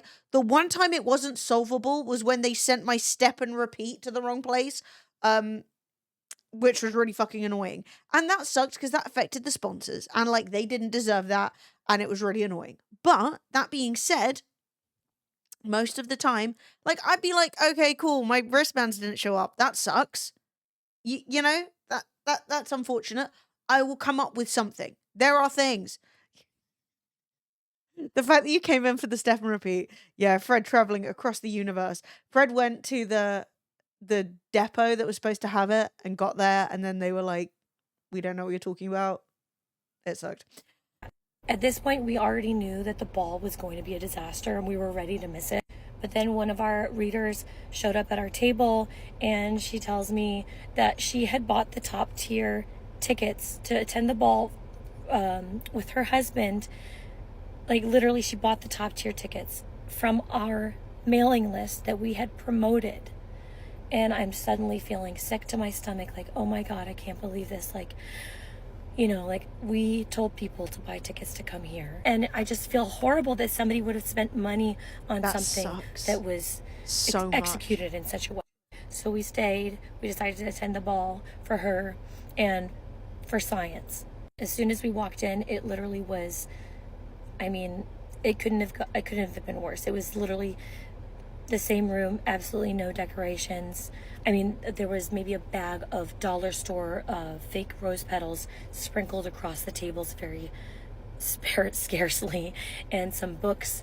And the first thing I thought when I saw them was, oh my God, did they go did she go and steal our books in the middle of the night? Because we had already been concerned that there were rumors that there wasn't going to be security overnight. I was pissed, not just for me. Like, we didn't even make our table fee back. We were hoping to fund our next audiobook, which unfortunately is probably not going to happen now for a little bit until we can save up the money for that after investing a bunch of money on books that we didn't sell. What really gutted me, though, was that we promoted this event to our readers. They trusted us, they came out for us, and we walked them into this. I feel like a lot of us got scammed. We were lied to, and there's I will no say, way given that the top tier ticket is $250, and I don't know at this point what they were charging the vendors, but I do think that the idea that she didn't even make that money back, let alone the rest of it, right? Let alone any of the money she used for travel or to, like, people were having like banners printed out, they have books printed to sell, right? If you're a writer and you've written a book, it doesn't print itself, you got to get it printed, you know? The vendor fee was like $150. Yeah. So 100, she didn't make that.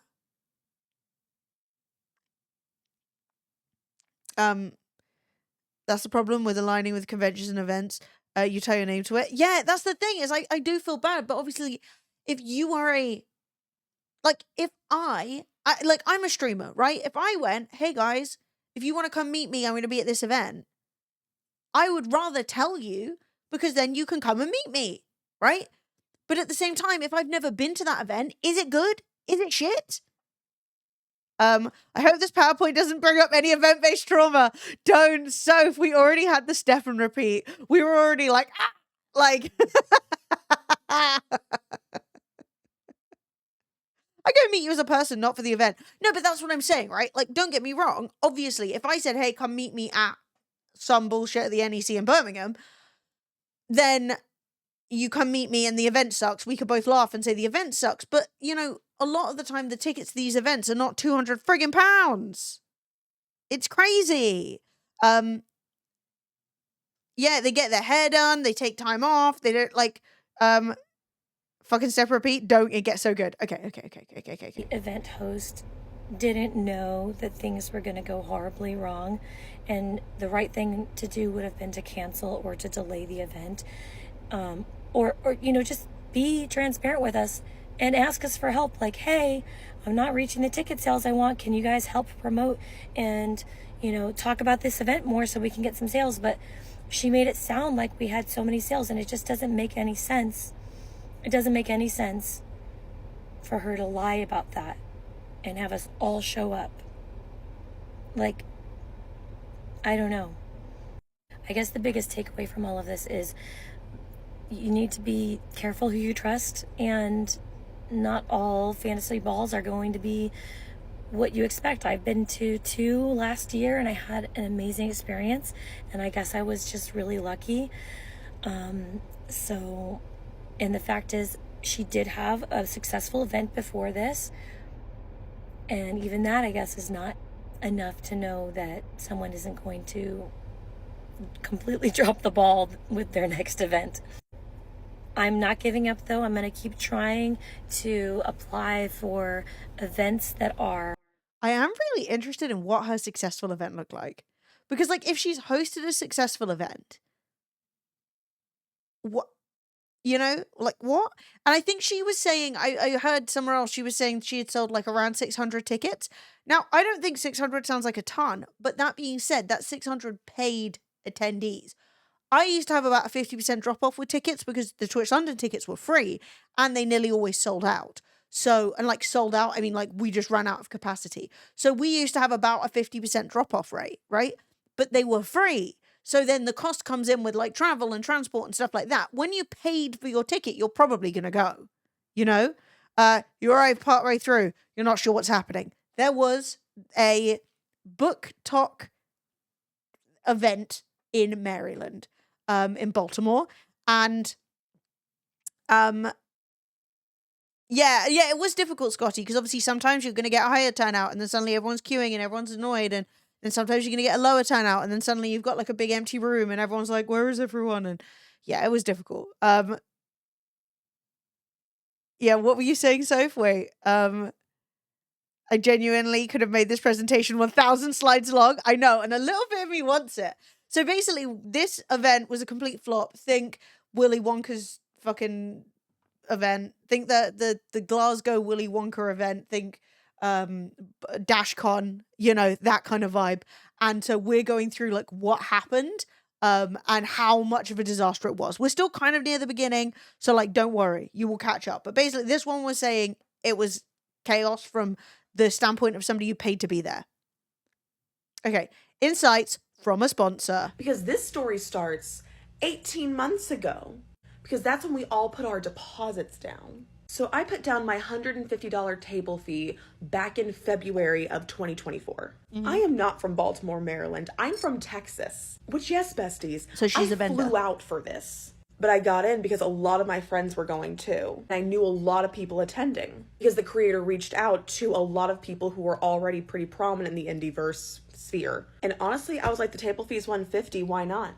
I'd paid more to be at events. And because so many people were going that That's I what I'm wanted to saying. see and hang out with, I planned a lot of major life events around A Million Lives. I'm currently pregnant with twins. I planned my pregnancy around this event like a clown. I scheduled my uncle-in-law's funeral around this event. No! I even paid extra. What? She planned a funeral and a pregnancy around this flop ass event. That is crazy. The previous event ball. Hang on, I'm going to open that on my phone. Oh no. Okay, I kind of want to open this so I can show you guys, but maybe I should. I don't know. I just don't want to close this and then do the thing. Okay, so the issue is that the ball, this woman went on for 40 minutes and I had to edit her video down. Do you understand how hard it is, how hard I find any shit like that? I would like to say I'm so proud of you, Sophie. Thank you for editing it down. That is unbelievable, incredible work. Your future career as an editor will be shining. But yeah, so that previous event where they're having fun, right? So we can, okay, remind me at the end of this to try and look at the Archer Fantasy Events Instagram so we can look at that without losing our spot here. But what I will say is the venue was beautiful. When you are hosting an event, right? What you're paying for in terms of what you can get from like a convention center versus what you can get from like another venue that's a bit more aesthetic, they're different things. Okay, a convention center has a lot of like facilities for you to use. It is going to be pretty accessible. It's going to have lots of bathrooms. It's going to have lots of plugs. It's going to be ready for anything. It's a multi-use event, right? Or like event space. But it's going to be ugly because it's a convention center and they're ugly, right? So either you jam pack it full of stuff to distract from the fact that it's ugly, or you just accept this is how it looks, okay? The dance video thing that I am seeing on their last event is hosted in what looks like a big, beautiful library. If you are hosting a beautiful fantasy-themed event, it is going to be much cheaper and easier to rent a space that fulfills that aesthetic vibe than it is to try and take an ugly ass convention center and make it look good, a la fucking Willy Wonka, right? If you take an ugly, disgusting space and you try and make it into a wonderland on a budget, it just does not work, right? And it's the same thing that I had with a lot of Twitch Londons, where I need space for a bazillion people. I need it to be fully accessible. I need it to have quiet space and loud space to put seating, all of this kind of stuff. And I also need it to be affordable. And I also need it to look not like complete shit. Nobody wants to sit in a, like, one of the places I was looking at genuinely at an old Twitch London, the one where EXP Leisure pulled out on us and we had to get a new venue. One of the places I was genuinely looking at was a fucking car park because I was desperate. And it's like a multi-use event space that was an old car park that you can like make. And I was like, do you understand how much work it is going to be to take this clapped out old car park and turn it into somewhere you actually want to spend any time? You know? Ah, Florence is up her tree. Hang on. Brief Florence break. Hello, Florence. How's life up the tree? She's sniffing her plant. We cannot see her, sadly. Also, her plant is not poisonous. Before everyone's like, plant, cat? I checked. I googled which plants are cat safe. Okay. Yeah, Willy Wonka took a single floor warehouse and divvied it up with wall dividers. Exactly. To sponsor this event. She sponsored And let's it. get into that, shall we? Because you know I brought the receipts, girl. Peep the date. After Christmas of 2020. Thank you for choosing to sponsor A Million Lives Book Festival. Here are the options you selected on one form. The Book Lover, free, donating items for VIP bags, art prints, bookmarks, business cards, etc. Bookworm, $100, logo on the website. Also, author takeover day in Facebook group, author focus day, and several posts about you and your books on social media. Book Wyvern, $250, logo on website. Author takeover, something about window and floor decals.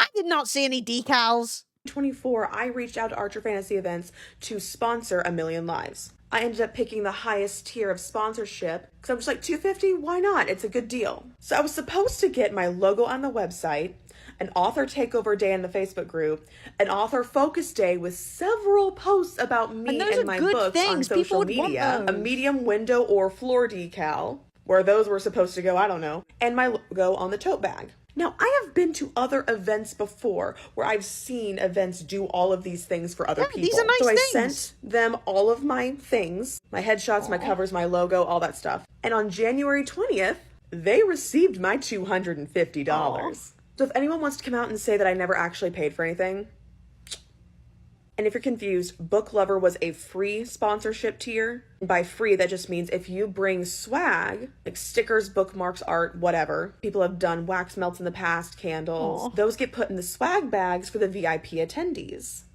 But we'll get to the swag bags in a minute. Put a pin in that. Hold on to that for a minute. I'm trying to explain this in chronological order. I feel so bad at how much work everybody's put in. Much crickets. And she's done nothing. I did not, in fact, get my author takeover day in the Facebook group. There was not a single post about me or my books on Archer Management socials. And we also never got confirmation. What's so annoying is that shit is so easy to do. You have one person who just emails everybody, asks your stock standard questions. Where do you want links? What do you want? What images do you want? What do you want us to promote? Like, describe your stuff. You can literally, for like the author takeover day, you can be like, right, you get this many story posts, this many wall posts, whatever, throughout the course of the day. Let us know what you want us to post. You can just schedule everything. It's fucking easy.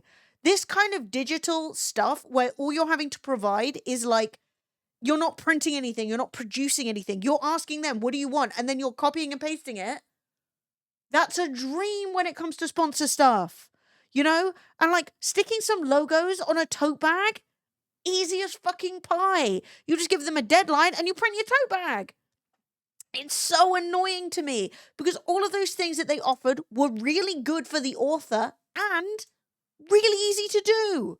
Sometimes people ask for, or you promise things, and then whether it be like the venue changes or something changes and it becomes difficult to provide, or like your fucking step and repeat ends up in Balham, you know?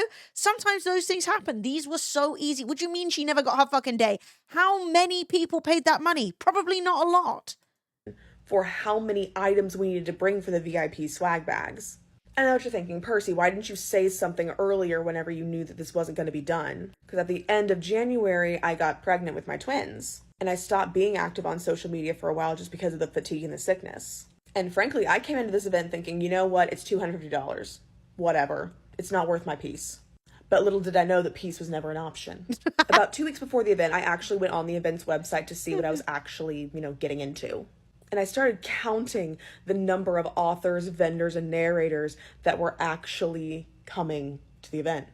It was slated at somewhere around 120. That's a lot. Those kind of numbers are huge. That's a lot of people. But I had not seen any advertising on behalf of the management company for this event. And I looked up a lot of these authors, and a lot of them were brand new on the scene, fresh new indie authors. And the math was not mathing in my brain, because you cannot have 100+ authors, vendors, narrators and not advertise.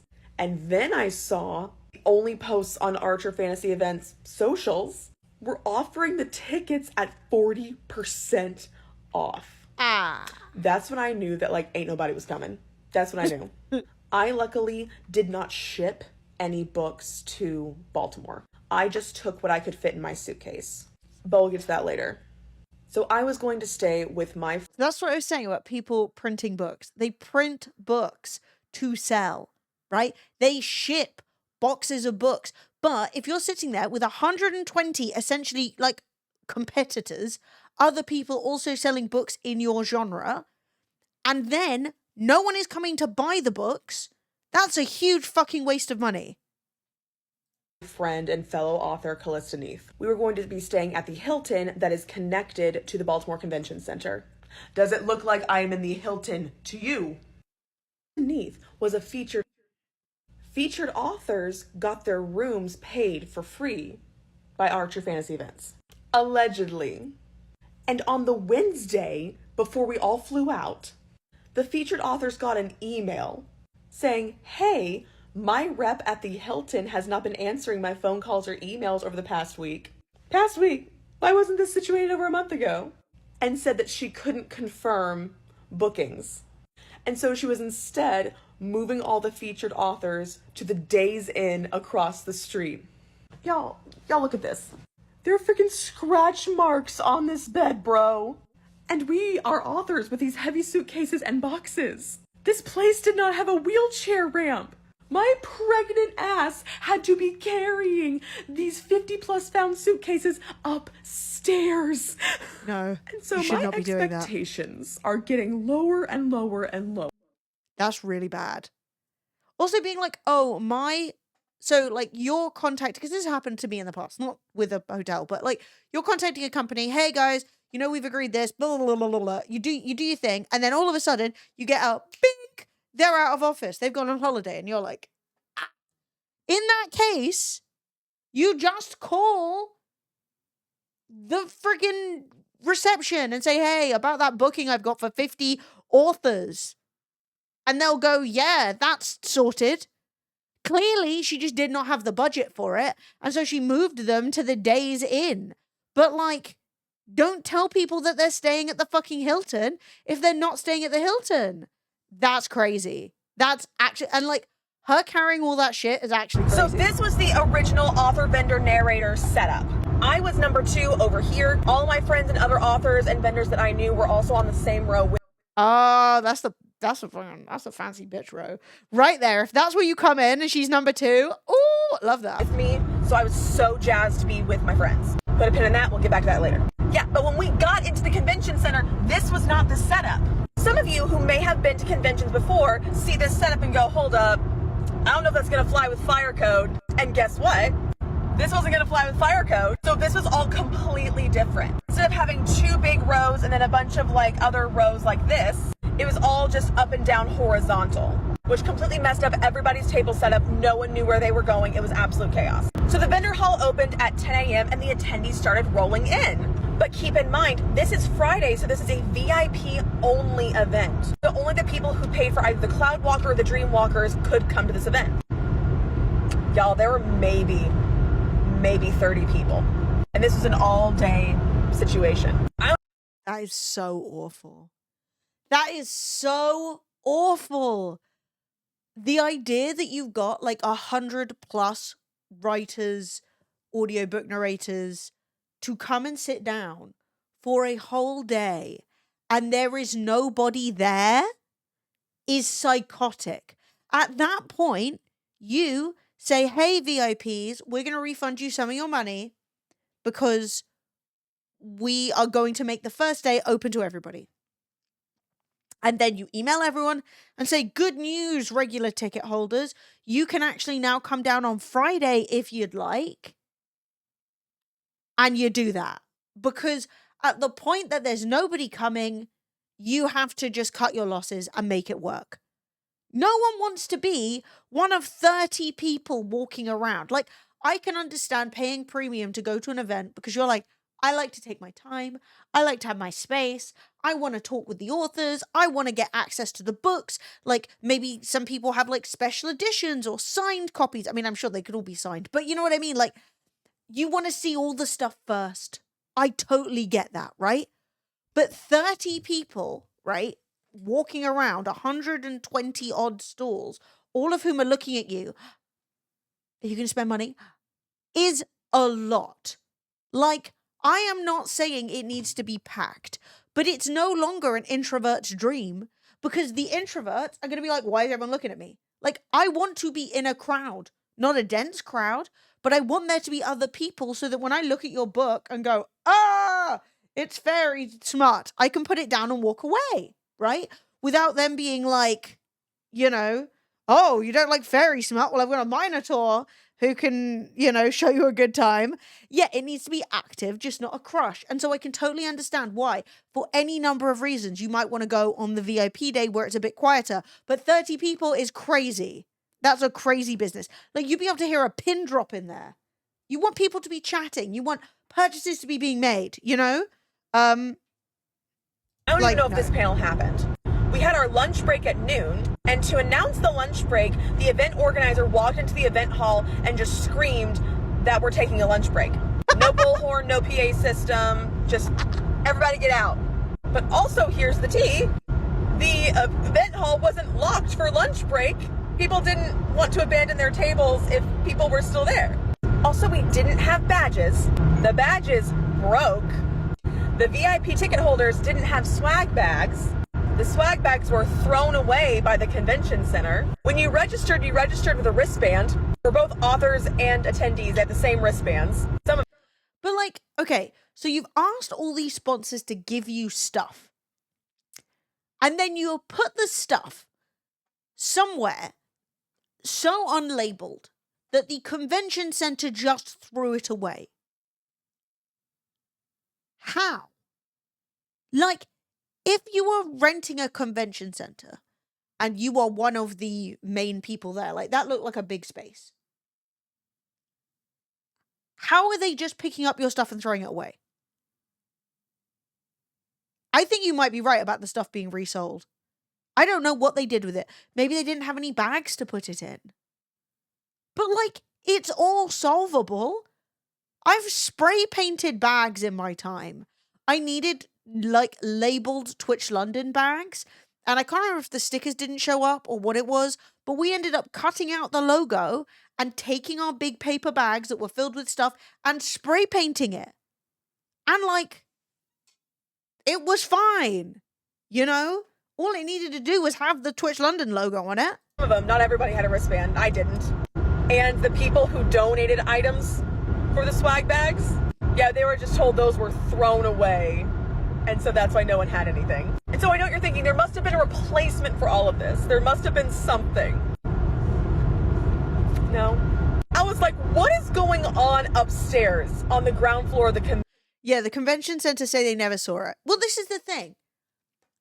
The great thing about a convention center is they do this every fucking day. All right? It's the difference between some sketchy Airbnb and a hotel. They do this every day.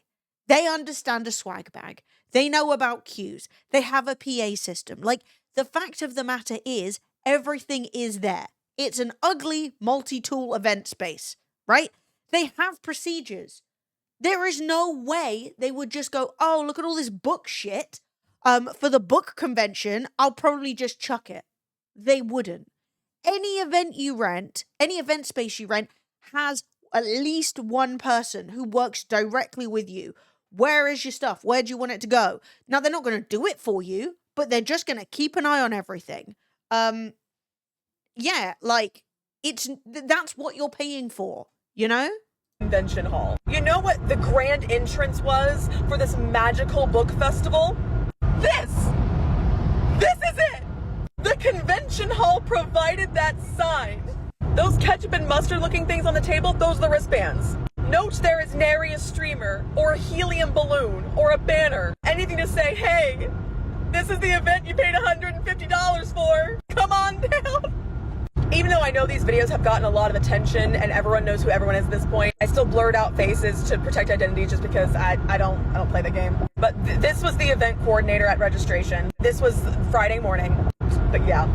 So we get back from lunch and start selling books. And I attended the Writing Diversity BIPOC panel because I will say, like, I get that look at the beginning of the convention is not unusual. The fact, though, that stylistically continued throughout the whole event, I think that's an issue, right? It's one thing for it to be ugly when you enter. I think it could have been a bit more clear as to where the front is, but, like, this is not the dentistry convention. You know what I mean? This is the romance fantasy convention. Yeah, I helped run a huge gaming championship for my area. Wish I could read. For my area every year. Also, Slay, that's great. Watching this just hurts. What is happening? It seems like a straight up scam. 100%. Yeah, that's the thing. Their previous event was in a beautiful venue, so people had expectations, and you're hosting a ball there. A lavender romance ball. This is not a simple meet and greet Maryland event, right? This is like, you've set an expectation that there will be a level of like immersion, cosplay, like all of this kind of stuff at the event, and then you fulfilled none of it, and it's just lame. One of my really good friends was a panelist and I wanted to watch and learn. It did not take place at 1. I couldn't remember if it was like 1:30 or 2 or what, but it was not at this time. But tell me why you put the BIPOC panel on the day where it was VIP only so fewer people would come to it. Do you not know about the Cruel Prince cosplay meetup? I did see some people in some awesome cosplays, but I have... Why would you host any of this on the VIP only day? Why would you host any talks on a day where there's nobody there? That doesn't make any sense at all. Unless there is something specific, like the VIPs, you know, they're all aspiring writers. So you host your one-on-one inspiring. I can't even speak, let alone write. Like, your aspiring writer, you know, come speak with this professional talks or something, right? Like, you could say day 1's VIP stuff is going to be focused specifically and targeted on helping you establish yourself as a writer. And then the rest of the talks are from a book enjoyer perspective, maybe. But like, writing diversity or like the cosplay meetup, who's turning up to that on the VIP day? Yeah, you have a talk like the CEO of a big publisher having his little TED talk with a meet and greet, exactly. Or like something that's more intimate, more personal, and adds value to that day. It's so no idea weird. What happened there. And then the Bookish Song Collective performance, no idea about that. I have no idea if that ever happened or what. And I know what you're thinking, Percy, you were leaning really hard in that content creation room earlier. What's the deal with that? So the content creation room was open on Friday. I don't have a picture of it, but I'm gonna need you to trust me. You know that infamous picture from DashCon with the ball pit in the empty room?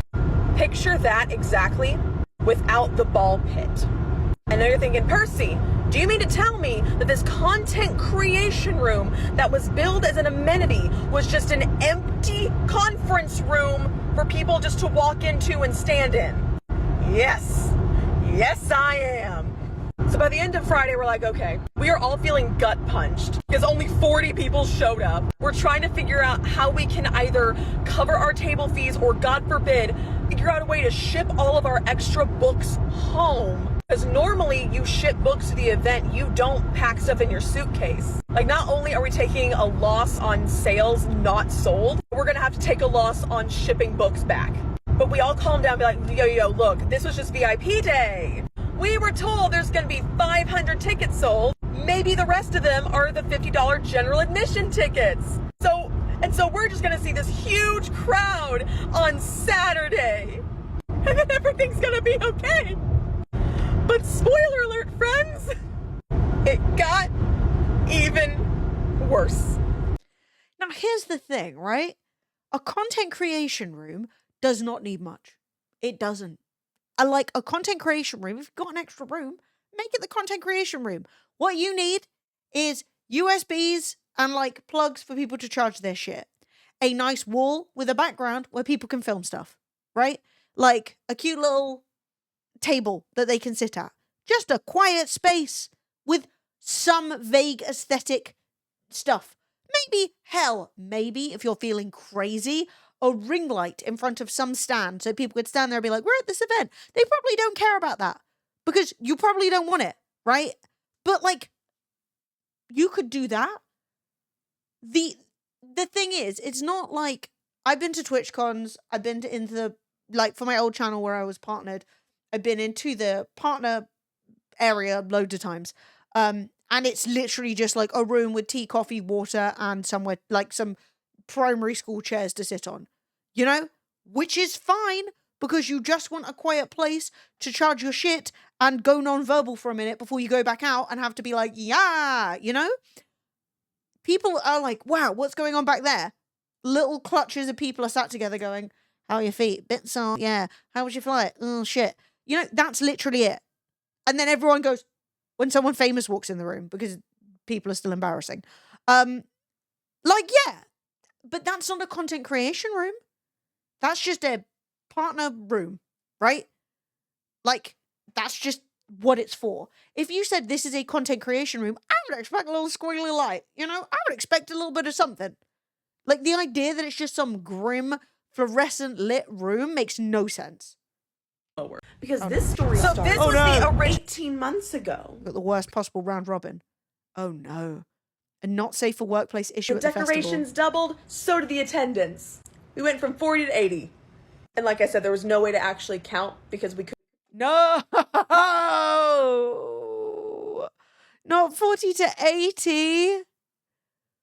Oh, God.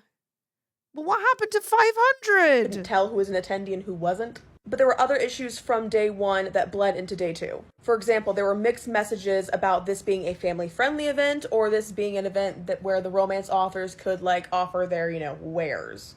Some people were told they could bring their kids and did. And I'm talking babies, toddlers, middle schoolers. And some authors were told that it's perfectly fine to display their not safe for work spicy art prints. So you got some art with, you know, frankenbeans and tater tots out. No! Some vendors had lovely crocheted male appendages that were for sale. And I definitely am not holding one just slightly off camera right now. Okay, one. Who wants an appendage? Who wants a crocheted cock and balls? I don't know. But, you know, that could be fun, I suppose. But like, this isn't even a difficult solution, okay? Adult book convention, okay for kids. That person needs to be held to account on the door.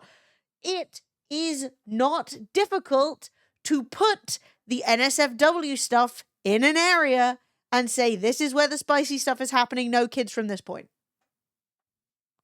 Just put that.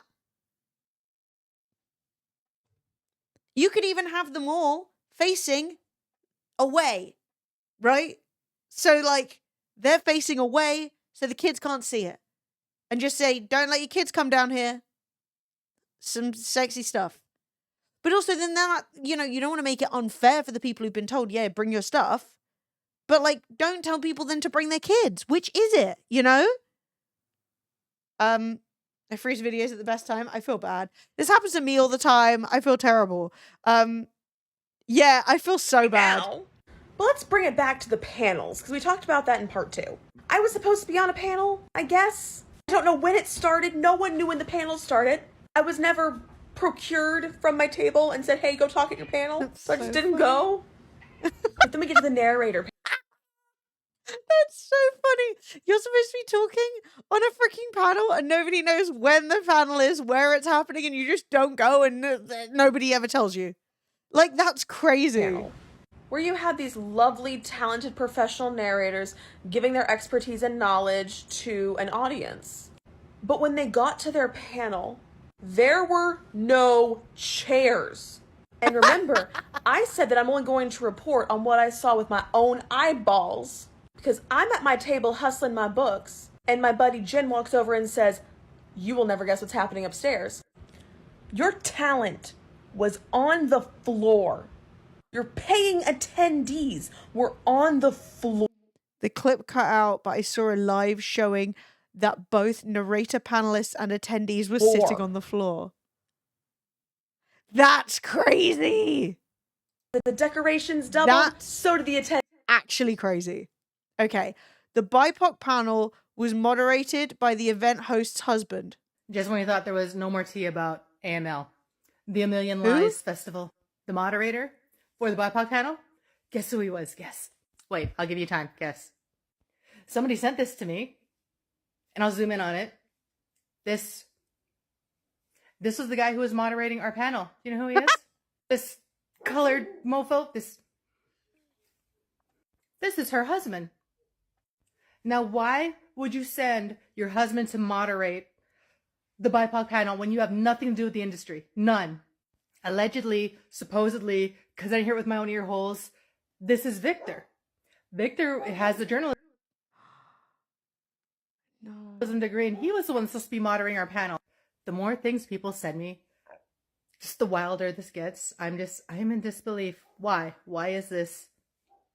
But if he has nothing to do with anything or hosts any panels, oh, that church is notorious for being the worst kind of human. Hang on, let me skip. Let me go back to the church picture. Where is it? Yeah, damn. Hang on. Wait, I'll give you time. Guess. Bakerton Bible Church, as opposed to the non-biblical church, eh? Like, I don't think that it is necessarily appropriate to have a white person host or moderate that panel. Like, I don't think they're going to be sensitive to the kind of things that they need to be sensitive to when hosting a panel like that. I certainly think that there are times where that could happen. I don't think it would be good optics, but, you know, maybe you could have a real professional who really is good at moderation and has hosted many panels in the past, but just some random church-ass white dude not in the industry, doesn't know anything. What the fuck is he doing there? You know? Well, it could have been one of them Muslimic churches. Look, I'm just saying, it's still a weird name. People send me. Just the wilder this gets, I'm in disbelief. Why? Why is this? Why was this sent to us? Why? I am positive this is a chat GPT, bro. Because he asked us the same question. I skipped Here with something. my own ear holes. This is Victor. Victor has a journalism degree, and he was the one supposed to be moderating our panel. The What more happened things to people Victor? send me, just the wilder this gets. I'm in disbelief. Why? Why is this? Why was this sent to us? Why? I am positive this is a chat GPT, bro. Because he asked us the same question. 17 different ways. Asking us about appropriation. Not how this works. If you want to do this Nightmare Fuel Festival, make sure you email to get your refund. And also, I think there's a form on her website. I'm not sure, but go there too. She's put up some half-ass post about, please support the people who are affected by A Million Lives. Why do we have to force you to do the right thing? Why did I have to come and confront you at the ball that you're walking around like everything was fine before you apologized? Why do we have to go through all these emails before you'll take responsibility for what you did? That's so awkward. Everything about that is so awkward. I want to die. Oh my god. Yeah, a straight cisgender white male churchgoer from a church known to be full of bigots. Just no. It's just a crazy thing to do. It's just insane. I don't even know. I don't know. Like, please support the people affected by me, by my bad decision making. Just when you thought there was Maybe no more tea don't about ask for. You do what you can. Don't ask other people to fix your shit. Okay, excitingly, we're getting to the ball portion. Okay, performing at a fantasy ball versus. Okay, that looks fucking nice. I don't know where this is, but it looks good as hell.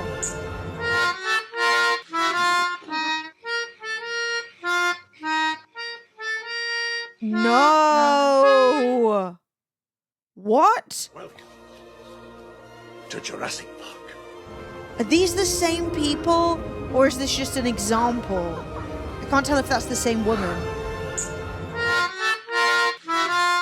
just on the floor, no microphone, no stage, no mic stand, not even a rug to be like, this is where the performers are and this is where you are. Nothing.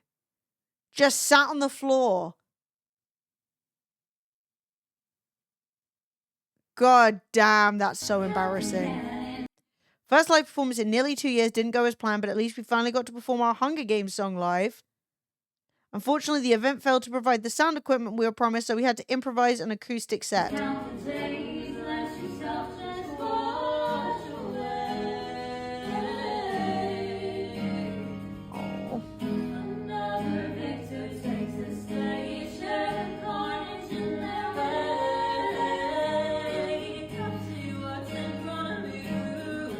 The thing is, right? They're clearly really talented and passionate. And so if you had given them the things they needed to perform, that could have really turned the day around for a lot of people. You know, if you walk in and you're like, oh, this isn't really what I was hoping for, but you get to meet some talented writers and you get to see a cool performance, and maybe you get to go to a talk that isn't hosted by the owner's husband. You know, maybe there would be some aspect of it that would turn it around, but like every single step has just been sabotaged. Like no sponsor stuff, nothing has been fulfilled. Because like sometimes you look at these things and you can really see the intent that started it and then how it flopped. But like at this point, at the point that you've not sold any tickets and you've planned nothing, just cancel it.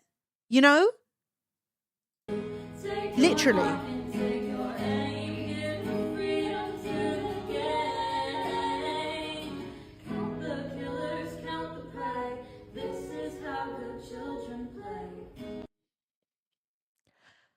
Well, this is the thing, is like it being in a convention center and costing money makes it all the more embarrassing, because like everyone else who hosts stuff here manages to make something that is suitable, that is appropriate. Why the hell can't you even get these people like a microphone? Girl, let's get bloody thing. Okay. The Lavender Ball. Ooh, I'm on the periphery of Book Talk, so I've seen a few TikToks about this. Just enough to get a basic idea of what kind of a shit show happened. Yeah. The ball! This is the ball. No. Oh my god. Oh my god. The ball? But this is what I was saying at the beginning, right? She was sending people pictures. Hey, this is how you should dress for the ball. Why are you sending that if you are providing nothing? Nothing. No low lighting. Like, you could take this space. Okay, right. If I were to do this and I'm like, shit, budget is low, I'm worried. You turn off a lot of the lights. You get some uplighters along the wall in like purple or blue or something romantic-y-ish.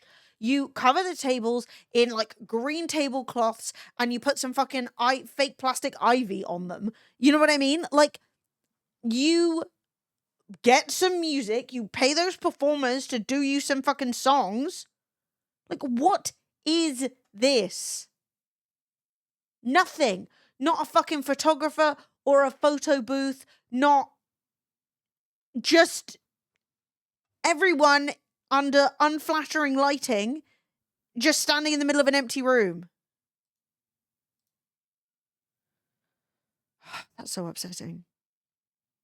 It's worse than some of the junior high dances I went to. Truly! What the hell? What the hell? What the hell? What the hell, Beyonce? What the hell, home? What the hell, Barry? What the hell, Virgin? What the hell, Ron? No, not even a free wine. The fantasy ball, not even a glass of wine. What the hell is $10? What the hell is Byron? What the hell is Byron? What the hell is Ron? What the hell? What the hell? What the hell? That's crazy. So I'm waiting for the Uber to go to the fantasy ball, and I am standing in the corner looking like this, which is interesting. All right, so I guess let's The ball was a fantasy, so they nailed that bit, literally. The only thing enchanting here are the amazing authors and readers who made the best of a bad situation. I mean, this is worse than a bad situation.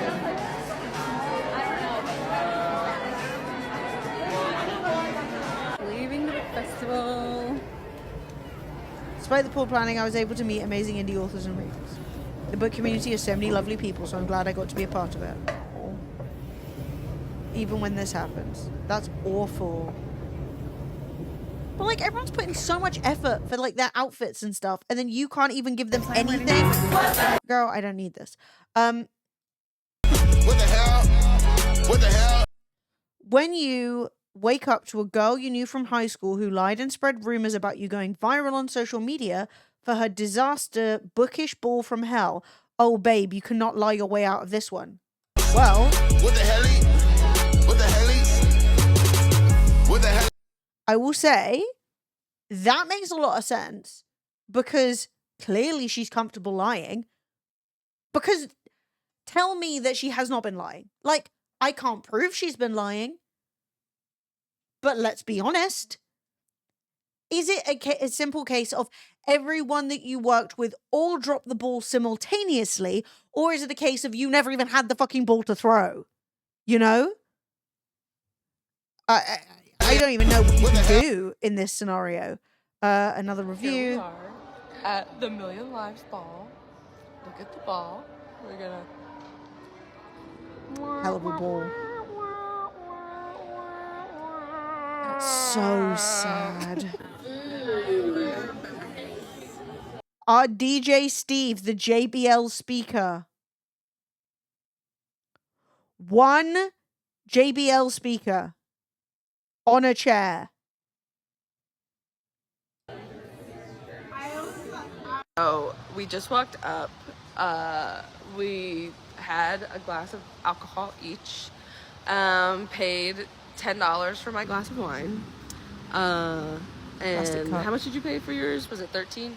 $13 for her old-fashioned whiskey or cocktail that she got. Just so unprofessional to the point where I don't think that I'm going to be in the October event. I'm going to pull. I'm going to get my money back. It's not worth my time to be doing this again. It is not worth your time. Yeah, this was something. That's here we. $250. $250. I actually forgot that. Like, I forgot the ball was extra. That wasn't your $30 ticket. $250 in gown money to go and stand in this room that you've been in all day with a JBL speaker. The wireless speaker was donated by a sympathetic security man who went home to get his personal speaker. This ball. No, not DJ Steve. That's Cash bar. Our DJ is a wireless speaker. I don't even know what to say. I don't even know what to say.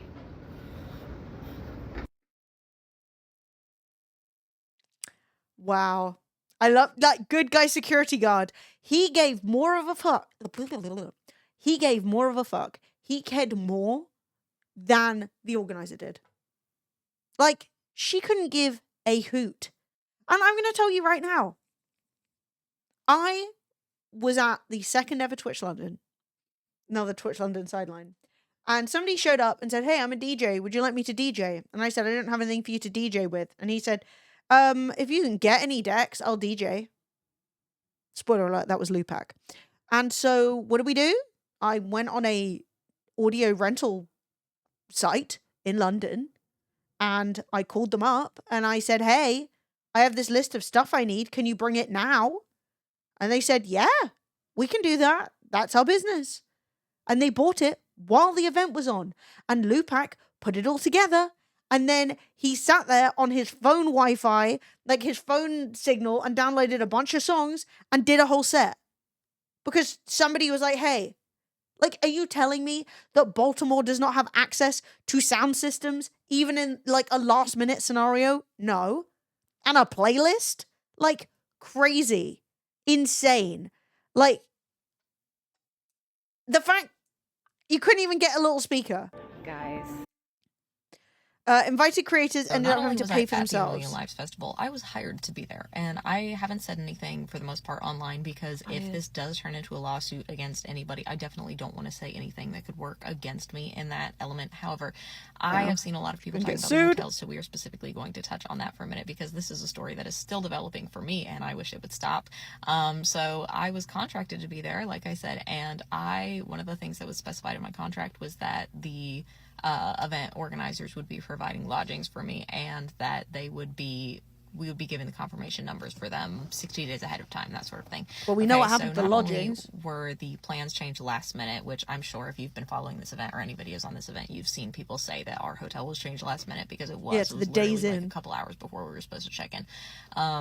So not only was that a breach of contract in that specific instance, but also they were supposed to cover my lodgings. And the first night that I stayed at the hotel, checked in, everything was mostly fine. The next day, my room key broke, and I go down to the front desk, and the guy at the front desk says, hey, I just need you to know that the event pulled their card. So this is on you now. So that left me stranded. So I go ahead and I put my card on file. Huge mistake because I was staying with somebody. We were sharing one room.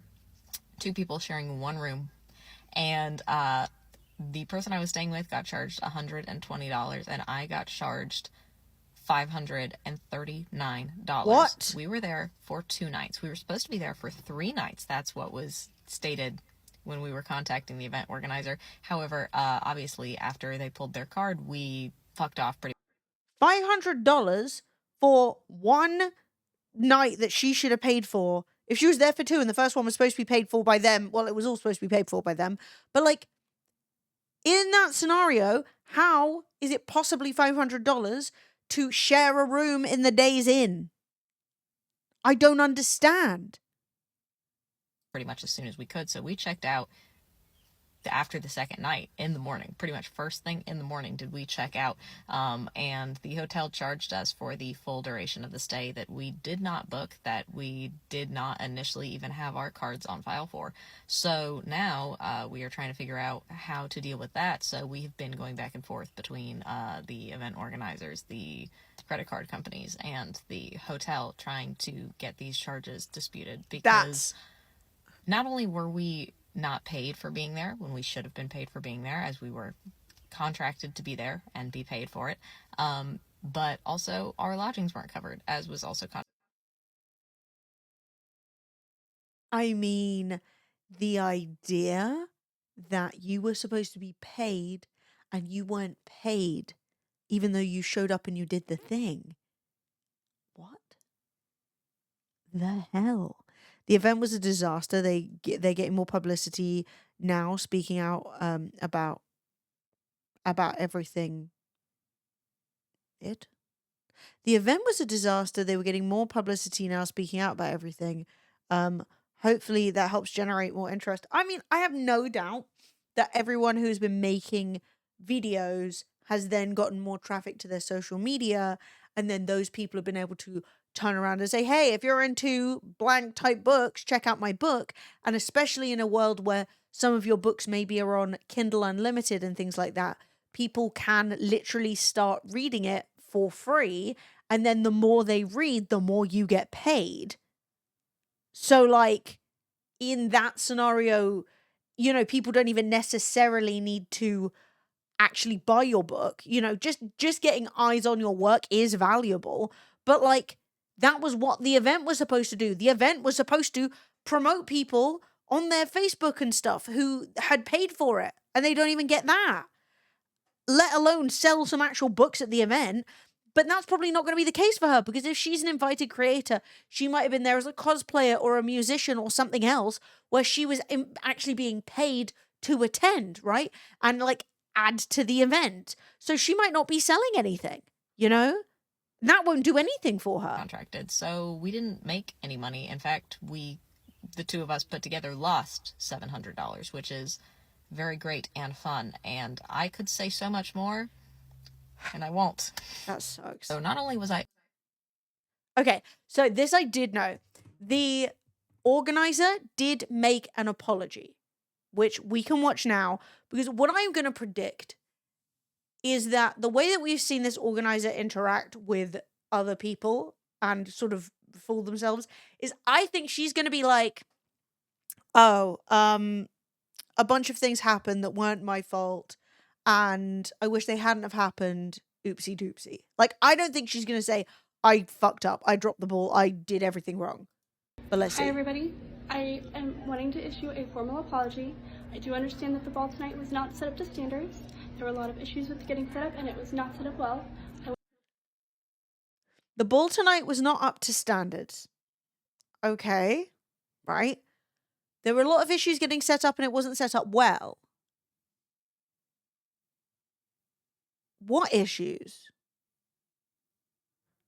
I mean, what did you try to do? Because what I saw was nothing. So, like, it's not a case of you walked in and you saw a bunch of decorations sat on the floor that never made it up, right? It's not a case of, oh my God, the sound guy we paid hasn't shown up. Nothing was happening. There was no mad scramble to get everything put together, you know? I want to apologize. If you would like a refund, please contact me and I will issue a refund immediately. Thank you. What? I mean, what is that? There's no, like, explanation. I don't know what you're supposed to take from that. I mean, it's obviously scripted as much as 30 seconds of talking can be. I mean, like, oh, it wasn't set up well. But what did you intend? What was supposed to be there? Like, what was missing? You know? If you turn around and said, we actually hired somebody to decorate the space and they just didn't show up. But, like, you didn't say anything. Hi everybody. Not you again. I think she should have just hired a farm and everyone should sit on hay bales. Sorry. I'm going to get that's the worst possible ending. Okay. Okay. For those of you who ever came to a Twitch London, people used to say I should host it at a farm and then we could all just sit on hay bales and it would be cheap. Oh, and it was very triggering and upsetting because you can't just sit on hay bales. Anyway. I think that is kind of a new low. No, hay bales are not cheap. Just because they're decorative, like people just plonk them about places. They're spiky. They get wet. They're not cheap. They're in fact expensive. They're huge. They're heavy. They're an allergy issue. They've got no back on them. Also, you can't just go to a farm and use hay bales. People just live in a delusion and it pisses me off. They got rats. They got mold. They are not. I mean, they shouldn't have mold, but like sometimes they do. Yes, they do, Scotty. You're 100% right. People think hay bales are free for some reason. As those people didn't buy and bale the hay and it didn't cost money and it's not food. Whatever. Anyway, like, here's the thing. I think that this is a staggering work of incompetence. Not because the event was a flop, because as we have seen over the years, events can flop, things can go wrong. But what we saw there was like a catastrophic lack of planning. There was nothing to fall apart. And what's frustrating is that a lot of the people that she was working with were like professionals. They have stickers and bookmarks and books that they've had printed. They've put the work in. They want this to go well. You are not fighting with a community who can't be fucked, right? Like, I would genuinely, I would genuinely say, yeah, it felt like completely negligent because there was nothing to go wrong because there was just nothing there, right? You could maybe understand in terms of like costs and stuff that she would go, actually, I'm just going to throw everyone in the cheapest possible hotel. Sorry about the promises of the Hilton, and then apologize later. But at least people have somewhere to stay. But when it comes to, we've got musicians and no stages, we've got a ball and no ball. Like, what makes a ball a ball? At what point have you just put people in a room? Like, if there is no lighting, no music, there is some food, there is a paid bar that's just part of the convention center. Like, at what point is that no longer a ball? Did you hear about the tattoo artist at the con? No. I did hear about her saying she was let down by a tattoo artist, and I was really interested in what that was about. Like, yeah, if you have a thing. Because there was no electricity, the artist had to use power banks to charge her guns. The power banks ran out midway through a tattoo.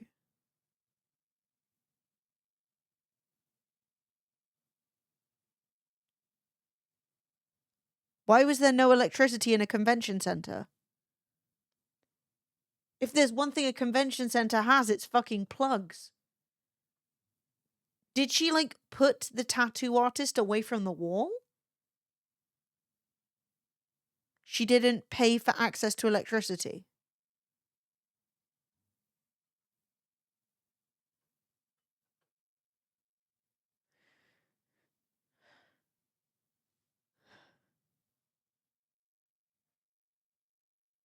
The artist also requested a corner table for health and safety, and they put her in the middle of the floor.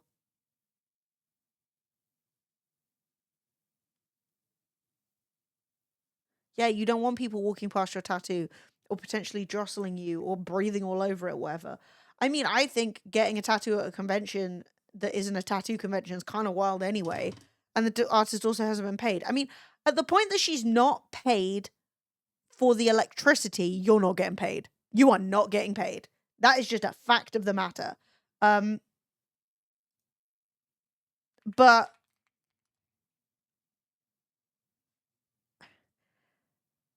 I think realistically, okay, I don't get to say what you should do in that situation because, like, I am not in that situation. But I do personally think that at the point that you are tattooing somebody on a power bank in a badly designed space, and then you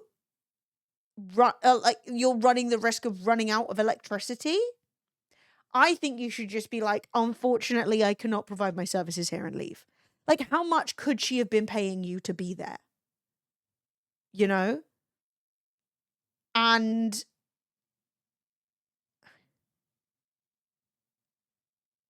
this is the thing, right? So hang on, I was just on her Instagram, and not hers, the company that ran this, which is called Archer Fantasy Events. So I'm just on their page, right? And Archer Fantasy Events has a bunch of nice images of people at the event. And then we have, this is what it's like experiencing bookish music live, right?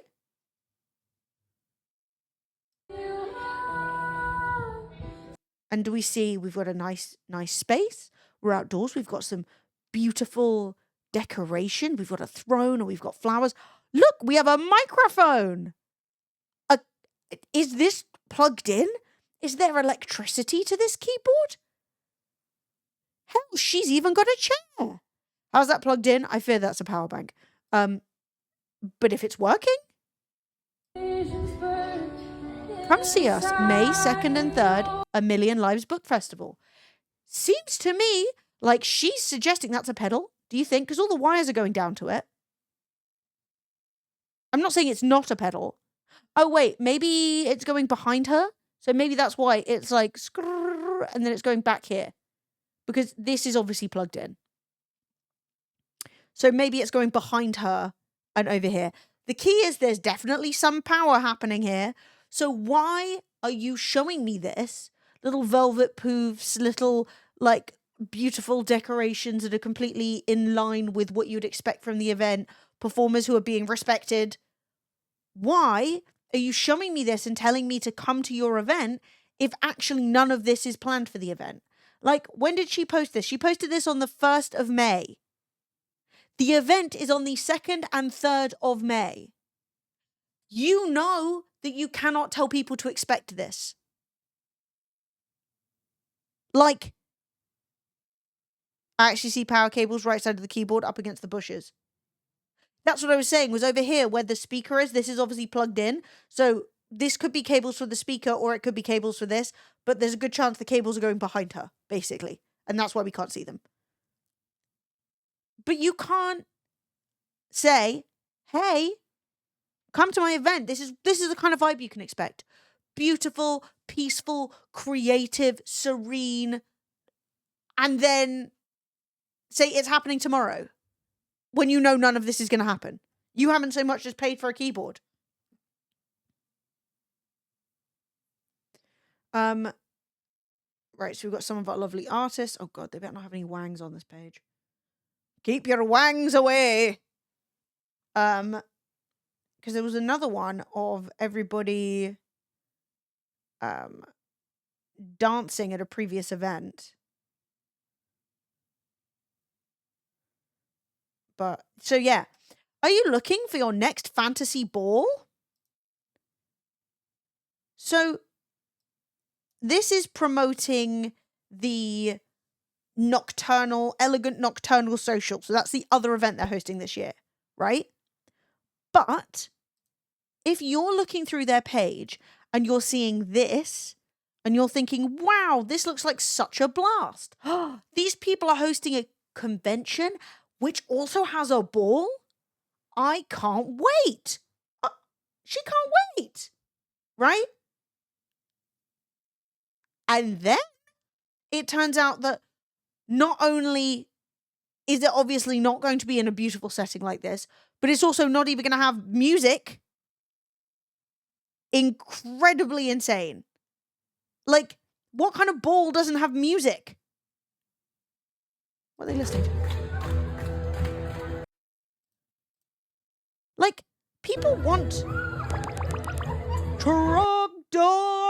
Happy Friday, long time no see, been busy doing general shit, hope everyone is good, Lemony 35 party. Yeah, baby! Yeah, I'm doing really well. I've had a really nice day, actually, and we're just ripping a shitty event, a new one, to be honest. It's been a blast.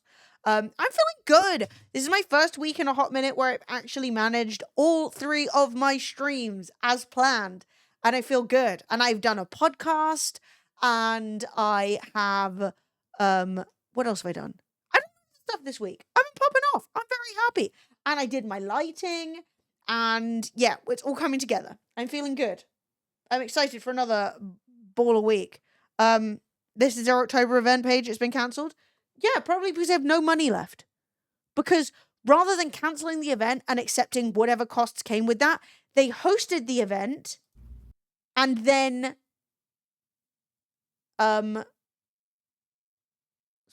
I just opened TikTok and it just popped up with 9,000 fucking messages and I'm like, They hosted the event and now they have to pay everyone back and still pay the convention center and Squiggle looking good. Thank you. Thank you. You guys can interact with the squiggle as well when you subscribe and you tip, it changes color, and also you can change the color in the stream. It's pretty cool. The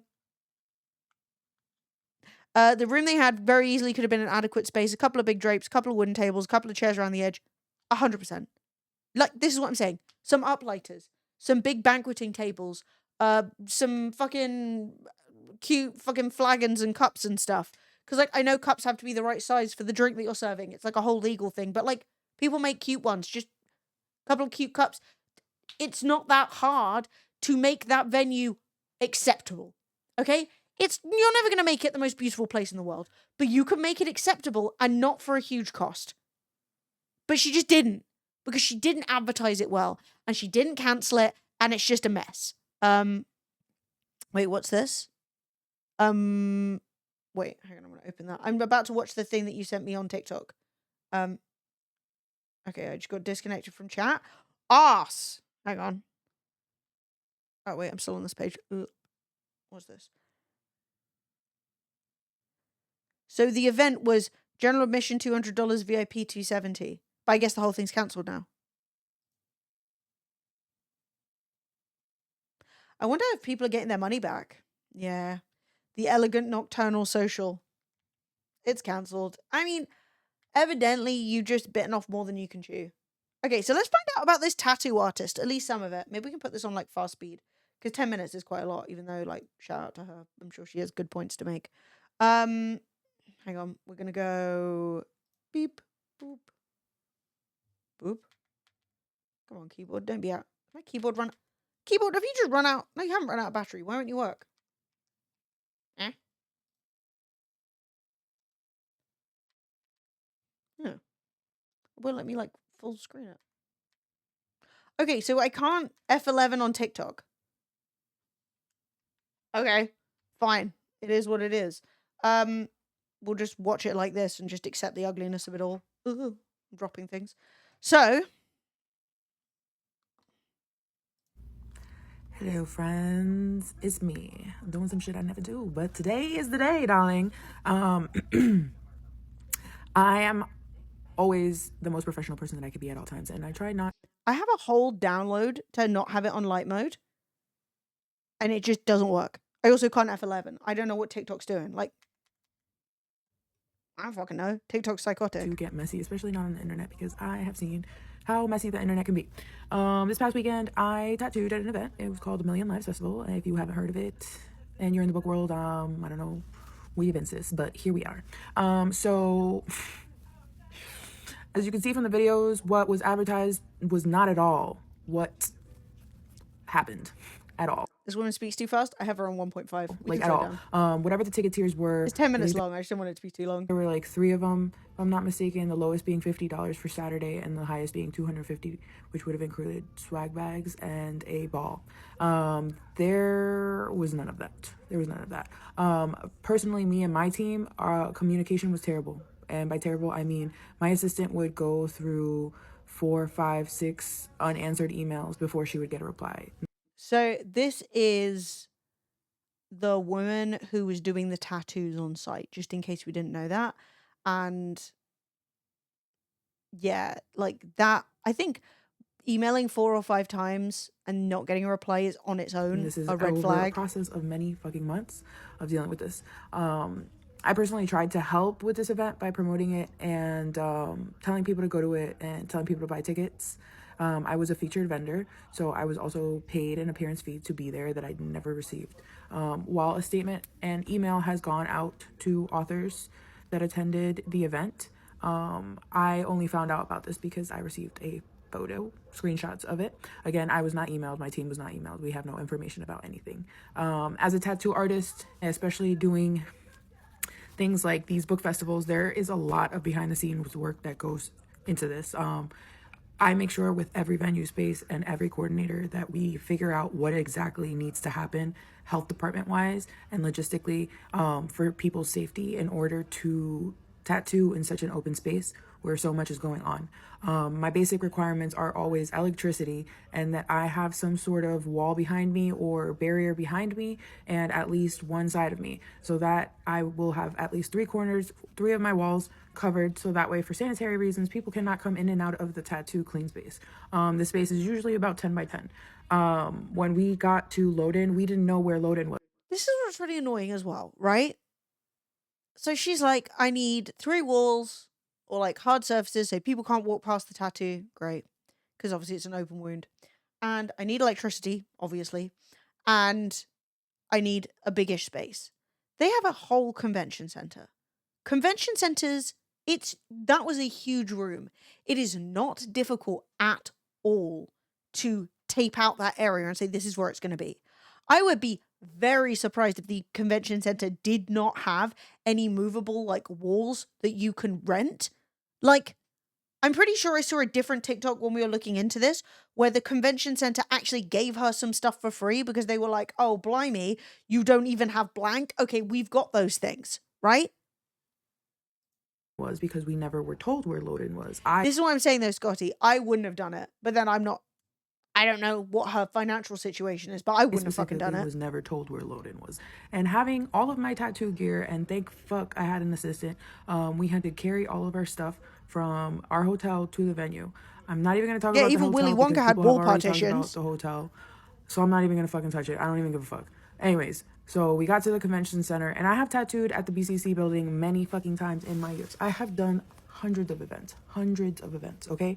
In the United States, all over the United States, outside of the United States. I have tattooed around the fucking world. And when I tell you we got into the BCC, which I have tattooed at plenty of times, that was not what I was given. I was given a table similar to the layout that authors had. No barrier on any side of me. So while I was tattooing, people could walk behind me. And the only reason I had a barrier wall to my right was because my assistant found some standing thingamabobbers, I don't even know what they're called, and we put it up so I could have some sort of wall space. This is what I'm saying. She, like, found a wall. Like, no, it is not hard to get some blank show walls that you can pin stuff to exactly to block the area off. Like, a 1,000,000%. They're just poles and flat boards about 1 centimeter thick. Yeah, and I would be surprised if the venue didn't have anything like that on site. And she just didn't get access to it. I need electricity. I need electricity so I can charge my power battery thingamabobbers. I'm tired, y'all. I'm fucking tired. I'm tired. So she literally doesn't even need permanent electricity. She has her battery power banks, and she just needs to be able to charge them. So she doesn't even need to have the electricity right next to her. You could have a green room where she can charge her shit. I had no electricity, so I could not charge my battery. Finally, after an hour and a half, we asked again for electricity. We even asked the owner for electricity. The lovely security guard, they tried to help us, came over and said the owner did not pay for electricity to be run through the event, so they couldn't do it. And while I was tattooing, my battery packs actually fucking died. So that's why there's no lights at the ball.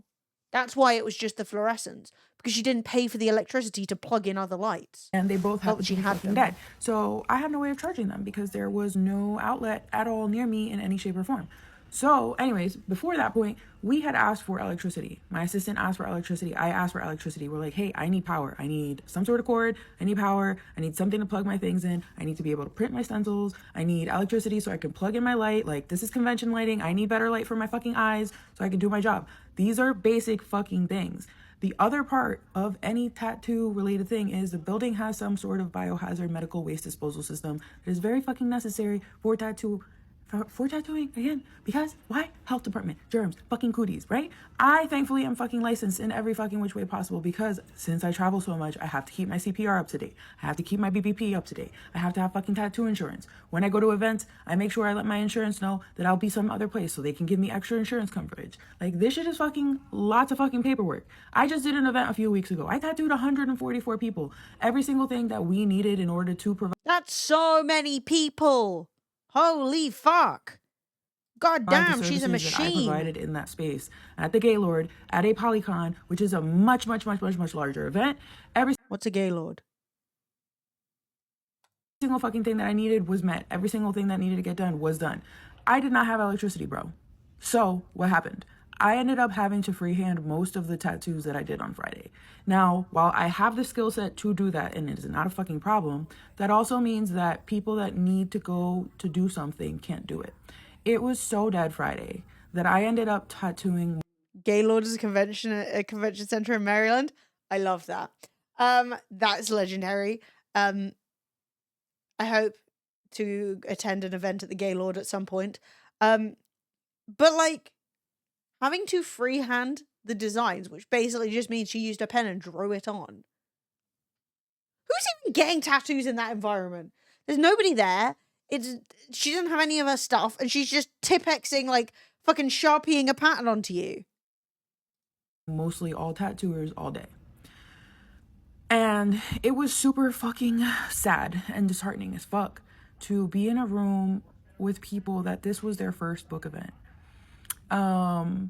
My assistant and I had discussed it because the red flags were there. I already had appointments booked, so I chose to not cancel because no matter what, I'm gonna do my job. I'm gonna do my job. Unless I physically cannot do Oh, it, I people will show booked up in in and I will advance, do thinking it was gonna be like a what I special enjoy thing. doing. I enjoy tattooing people. I enjoy painting on people. I enjoy the book world because we get to Yeah, talk about whack books. all We get to around. talk about stories. We get to give each other recommendations. We get to tell each other about other events that we've been to. And being that I've been tattooing for 14 years, on the road for 9 of them, and part of this community, it is extremely fucking saddening and disheartening that this happened. Thank fuck book girls. Book girls are prepared, baby. So This is what somebody I'm had a saying. fucking portable battery pack, and Coco from Chicago, okay, saved my fucking life. She saved the fucking day. That's what I'm saying. The book girls came prepared.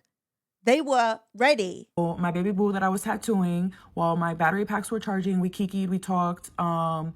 People told me about more books. We fucking swapped instas and like did the thing. So that's my 2 cents. I'm just. You know what though? I was just thinking about is that like her holding the ball in the main convention center room and adding nothing. When I did Twitch London, I used to do the VIP event the day before, which was when people who were averaging like a decent number of views could come along and meet the sponsors, because the sponsors wanted to meet the streamers and the streamers want to meet the sponsors and they can do their little business thing. And also the streamers want to hang out with each other and like catch up. I never once ever, or top tier patrons. I never ever hosted the VIP in the same venue as the Twitch London event. Why?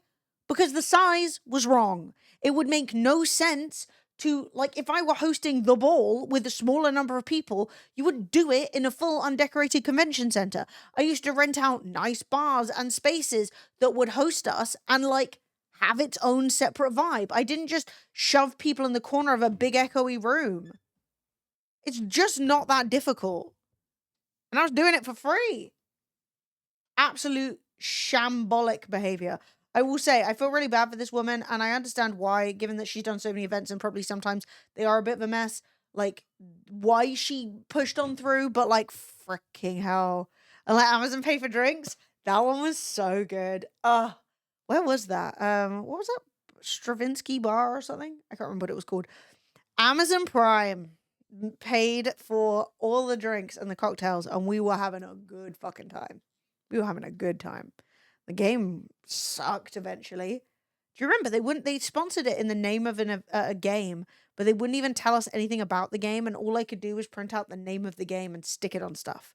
And then eventually the game came out and it was a complete flop, and I was like, oh, guys, just make a good game. It's really not that hard. No, just kidding. It's incredibly hard to make a good game. People keep trying. I worked at a nonprofit and we had to organize fundraising events, and holy shit, I hate that part of the job. Totally sucked, not related to doing any social work with children. Yes! I will never do events again. Ever. Ever. No. No. Way too much work. So much work. No money. Doesn't matter the event's free. Everyone's still going to be fucking grumpy. Sucked. So hard. I mean, it's something that I don't really ever think about or like talk about anymore because, like, who cares? It's been a long time. But the number of people who, when I stopped doing Twitch London, tried to be like, we're going to do our thing. Finally, time for a good fucking event, not a shit one like that. No one, and I'm not saying no one has hosted a good event. I'm sure people have, and I've seen some events where people are really trying, but like, no one has had even close to our numbers, which makes sense because like Twitch isn't really the powerhouse that it was before anyway. And the there have been some others. I think I couldn't name them all. I haven't really kept up to date with it because I know that there were some people and not a lot of people and blah blah blah, but would get like weird and competitive and be like, if I were doing this, I'd do it so much better. And like every event, there'd be somebody who was like, I didn't like this aspect of the event. Maybe I should host my own event, right? And I'm like, okay, host your own event, you know. But again, there's a lot of like weird jealousy. It happens probably in every job, but like especially in the online space where people can only see like that little tiny sliver, and like so they're like, oh, I bet it's really easy, and I bet Twitch pay her, and I'm like, no, you're chatting shit, but whatever. But yeah, I'm like, go for it. But like no one has come close because it's hard and it's fucking expensive and it's really difficult to get sponsors involved. And like, you know, host your own, you deal with Twitch lawyers. Literally, me dealing with Twitch lawyers. Me explaining to Twitch, hey, Twitch, just so you know, I've got lawyers. Your lawyers are arranging calls with me to tell me to not call it Twitch London, but you called it Twitch London on the website you made. Everyone who got a ticket could automatically tweet out, I have a ticket for hashtag Twitch London. Why would you write that if you don't want it called Twitch London? Don't automate that, you lunatics. And they were like, oh.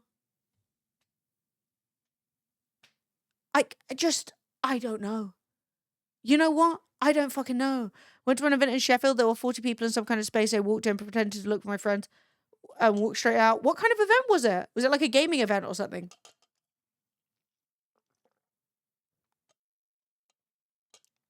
You know Disney lawyers would be psychopathic. My friend couldn't get a ticket. Can you help? Are there any more tickets? No. Are you willing to spend £5 on Patreon? No. But my friend desperately needs to come and will die if he can't attend. Well, rip, unfortunately. Good news. A funeral, well, actually, bad news. A funeral is more expensive. So you're going to have to deal with it. What, like, the same people who were like, why won't you let my friend come? They need to come. They want to come, blah, blah, blah. Were also the same people being like, the event's too crowded. And I'm like, which is it? It was one of those gaming creator events. It was probably fine for those that went. I just didn't get the vibe. No, and it's difficult. It's difficult to build like a vibe. It's difficult to, you know, when there's only a few people there. This is what I'm saying about like the day one VIP thing. When there's only a few people there, people feel a lot of pressure. Oh my God, I can't fly under the radar. I'm one of a select number of people here. I wasn't really ready for that. You know, when you walk into a room and everyone turns to look at you, it is not a good feeling. So like, I don't blame people, and it's hard and it's difficult to build stuff up and it's difficult to make something good and it's difficult to make it safe and it's difficult to handle everyone's different requirements and it's difficult to make sure that there's food and that there's drink and that the drink doesn't run out, which it always fucking did. And like, the Gym Reaper actually would be a great personal trainer name. There's no way there's not a Gym Reaper out there. And like, there were so many sketchy fucking companies and issues. And like, if they turned around and said at this event, oh, they promised that there would be X and it wasn't there, I'd go, you know what? Sometimes that happens, right? Like, I got in a massive argument with Curb, the food people, because the venue that I was using were like, no, we love using vendors from Curb, which is kind of just like a bullshit middleman for food vendors. I'd never use them because I'd rather work with the vendors themselves, but fine, they want to use Curb. Curb are like, okay, great. What we're going to do is we are going to come down and look at the venue and then tell you what would be suitable. They present us with a selection of options. We select the burgers. They say, great. The day before, we get told, hey, actually, these people can't do burgers because there isn't enough extraction in the venue. And I said, well, then why did you come to the venue if you weren't going to check the level of extraction available? You dumb motherfuckers. So they said, don't worry, we're going to do something else. What did they do? They came along with steam trays and plastic bags full of shredded roast pork, like barbecue pork, which they cut in front of people and squeezed out. Then they had the fucking audacity to tell me, oh, well, the event didn't actually sell as much food as we thought, so we're going to need you to pay for the rest. And I said, no. I gave everyone a menu. The menu listed burgers. You did not provide those. You provided depressed steamed hams. And they said, we're going to sue you for the money. And I said, okay. And they never did. Because they're little bitches. And they did not get the money because I didn't give it to them. We used the cold dead hands method, which is you will have to get that money out of my cold dead hands. But if somebody said, hey, I'm really disappointed because I thought there were going to be burgers and I was excited for the burgers and chips and they weren't there, I'd be like, yeah, that's valid. You know? But it was because they made us sign a contract for the food. Exactly. But the vendor we invited, who were a Caribbean restaurant who literally were down the road, right? We saw their food. We said, that food looks amazing. Do you do events? They said, yes. We said, we're hosting an event here. Do you want to do the food? They said, yeah, done. Down the road, sorted.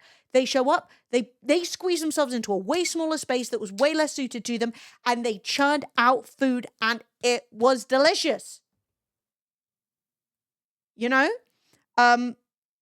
That's how we did our shit, you know? But like, that was the thing, is people have these grand ideas, you know? Oh, why are your musicians all Twitch musicians? Because they're all willing to play for free. I don't have any money. Well, why don't you invite this person? Because they'll want to be paid and I can't. Well, why won't you pay them? Because there isn't any money. The event is free. Like, that's the reality.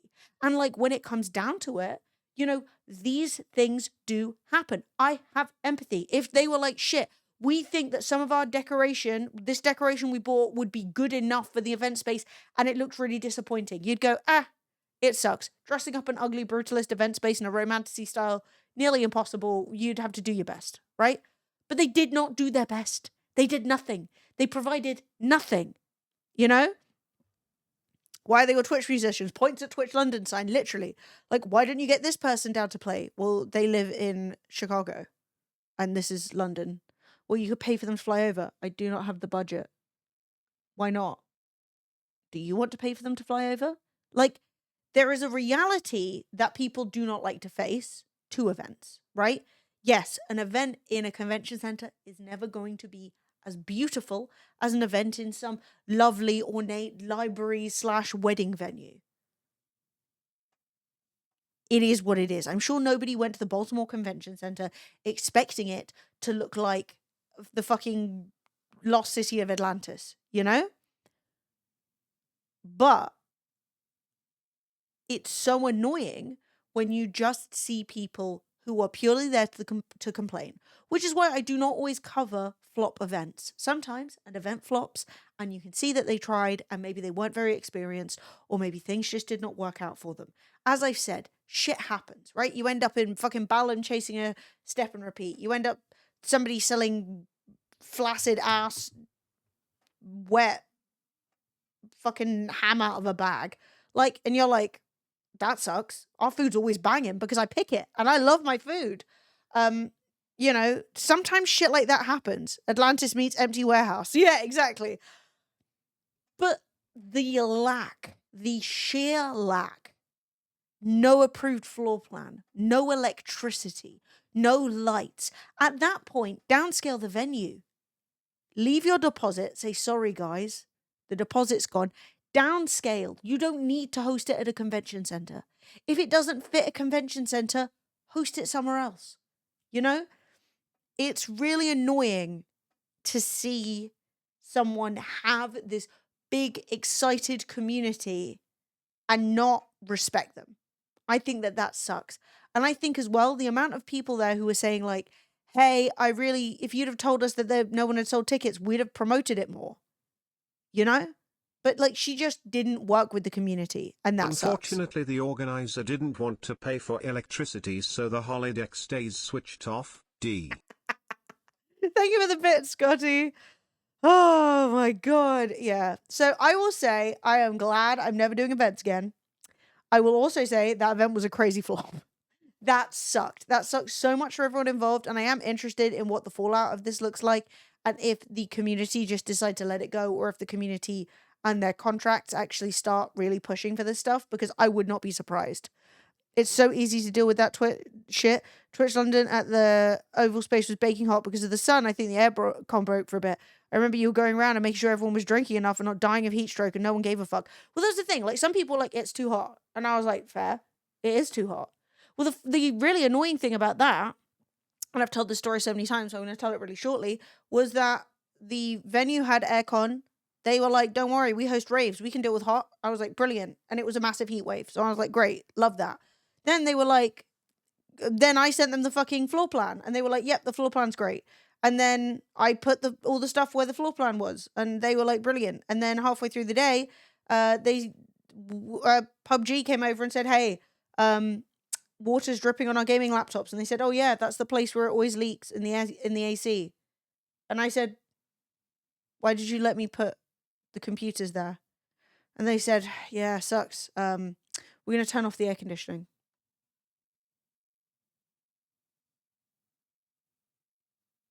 Lame. And that's the thing. You can complain about that. It was too hot and that sucked. Unfortunately, that was one of those situations where it's like, I've done everything I can do. I made a floor plan. I got it approved. I don't know where the leaks are. I wish somebody had told me that. You know, the popping balloons. I forgot about the popping balloons. Yeah, that is occasional sniper fire. Look, if I knew that was going to happen, I'm going to put some like PUBG decorations in there. IRL ambience. Yeah, that was crazy. That was that like summer where everything was brown because it just never rained and it was so hot. Oh. But you know what? You work with what you've got. And sure, some people complained because people are gonna. And it's fair. You're too hot. That sucks. Whether or not I can do anything about it is its own thing. But like, it does suck. But at the same time, you can see I tried. And most people had a good time, worked with the situation, and it was a fun day, right? Like, we still had fun. And that's what's important, is what we take away from this is that if you try, people will mostly also try. You did make Jello shots. And it's a community event for the community. We are comparing Twitch London, a free community event, to a ticketed event with tickets going up to $250, who not only disappointed the attendees, but they also disappointed then we forgot at the end and just gave them out to everyone. That was so funny. And we just came out like, yeah, jelly shots. It was fun. People who didn't like jelly shots. And they were in syringes. And like, I made little pill capsules for PUBG fucking pills. And oh my God, I put so much work into that event. Oh, but it was good. It was good. And we had fun. And you know what? If you didn't have fun, you can at least look around and see the effort, you know? I loved the Bloomsbury Big Top event. I wish they weren't scammers. That was really sad. They sucked. But yeah, like, we had a blast and I had a blast and it was really fun and good. And still people had complaints. And also somehow we shut up all the toilets.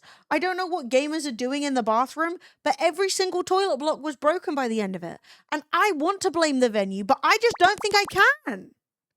Yo, Sheldon! Did my sound happen? I swear it didn't. Oh, well. Imagine there was a sound. Sheldon, thank you so much for the sub. 26 months. Why are we bullying Sheldon? Wagwan. Sheldon, you do you, babe. Don't be bullied. Yeah, like maybe Sheldon did hide in the toilets. Who's to say? The point being, we can forgive mistakes. Probably not 250 fucking pound mistakes. There was a sound that was just low. Interesting. Well, I'll deal with that later. What we chatting? You've joined, I think, right at the end. It's nearly 11 o'clock. We were just tying up, talking about I need to change that. What the fuck did I do? We were just tying up us talking about the Million Lives Book Talk event. Ugh. Yeah, no, I'll get it sorted. It's fine. It's not really been on my agenda. We're getting there. We're getting there. We're moving in the right direction. But yeah, we were just talking about this event that was just it was like a disaster in a really interesting way. Like, it wasn't like a disaster in the way where like they tried and everything was bad. It was a disaster in the way that it seemed that they did not try. They just did nothing. You've been at the pub enjoying glorious weather? I know. It's so good, right? Yeah, some of my friends were in the park drinking today, and I was here streaming, toiling away. But you know, when you promise to stream on a Friday, you need to do it. It was very Fire Festival vibes. It was very flop o'clock. But yeah, the weather has been fucking gorgeous. I hope everyone's been enjoying it as much as you can. And yeah, I do feel bad, but it is 11 o'clock. So I may take the opportunity to piss off. I will be back And I also thank you so much, Sheldon, for the subscription. You mean the world to me. Everyone who has been hanging out and chatting with me today, I love you. I will be streaming every Monday, Wednesday, Friday, unless Fred and I decide to swap days, in which case I will tell you at any point. Sorry, I've got cat hair in my nose. Oh no, your brother fried. That's tragic. You went to Sardinia. Italians are glorious. How's Sardinia? I've wanted to go for so long. I bet it was fucking amazing. I did see a slightly suspicious pizza with potatoes on it, but live your life, babe. It's your life. And I'm very jealous. I am very jealous, but like in a complimentary way, like not in a salty way. I'm glad. I need to hear all your stories. Hopefully I'll be live earlier on Monday. They're 100% going back. Okay, I need all your recommendations. I need to know where you stayed. Yeah, so I am going to piss off. And I will be back on Monday.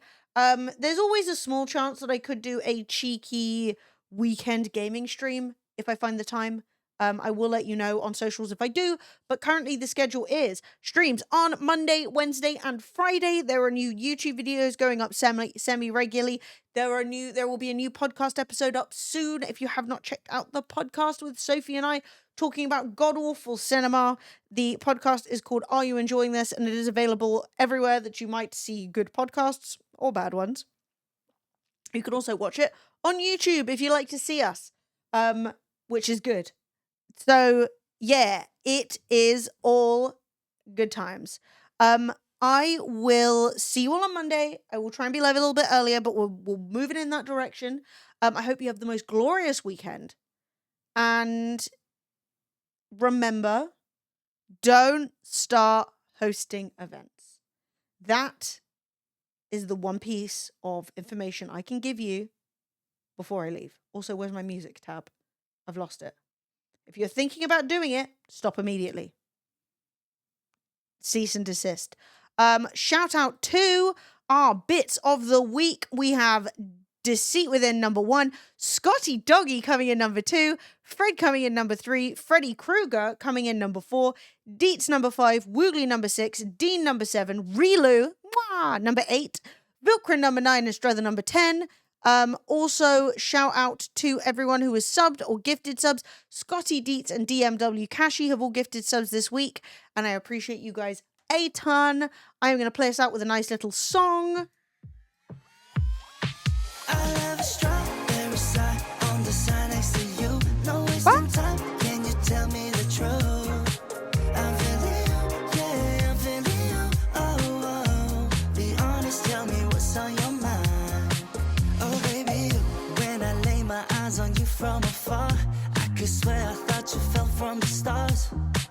Think about you day and night, girl, even when you're not around. I don't want it if it's not with you. I'm just keeping it straight, cause you got me feeling distracted. Let me show you the way, girl, I don't take it for granted. Why can't we just give it a go? Infatuated more than you know. I want you near with the same point of view. I'm always ready, so call me over. We're meant to be like the sun and the moon. I just want you to know I have a strawberry side on the side next to you. No wasting time, can you tell me the truth? I'm feeling you, yeah, I'm feeling you. Oh, oh. Be honest, tell me what, honest, tell me why. I have a strawberry side on the side next to you. No wasting time, can you tell me the truth? I'm feeling you, yeah, I'm feeling you. Oh, oh. Be honest, tell me what's on your mind. I'ma say every day you got me hypnotized. Take a shot on the dart, all we got is tonight. So can you call? Cause nobody knows how far we go. I want you near with the same point of view. I'm always ready, so call me over. We're meant to be like the sun and the moon. I just want you to know I have a strawberry side on the side next to you. No wasting time, can you tell me the truth?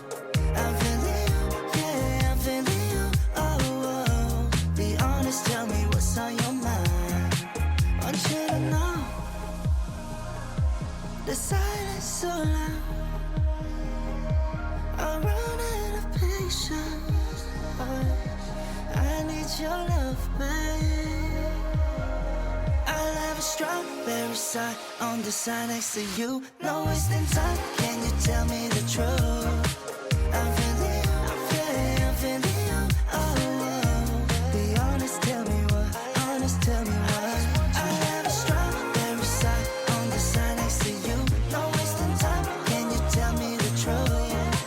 I'm feeling you, yeah, I'm feeling you, oh, oh. Be honest, tell me what's on your mind.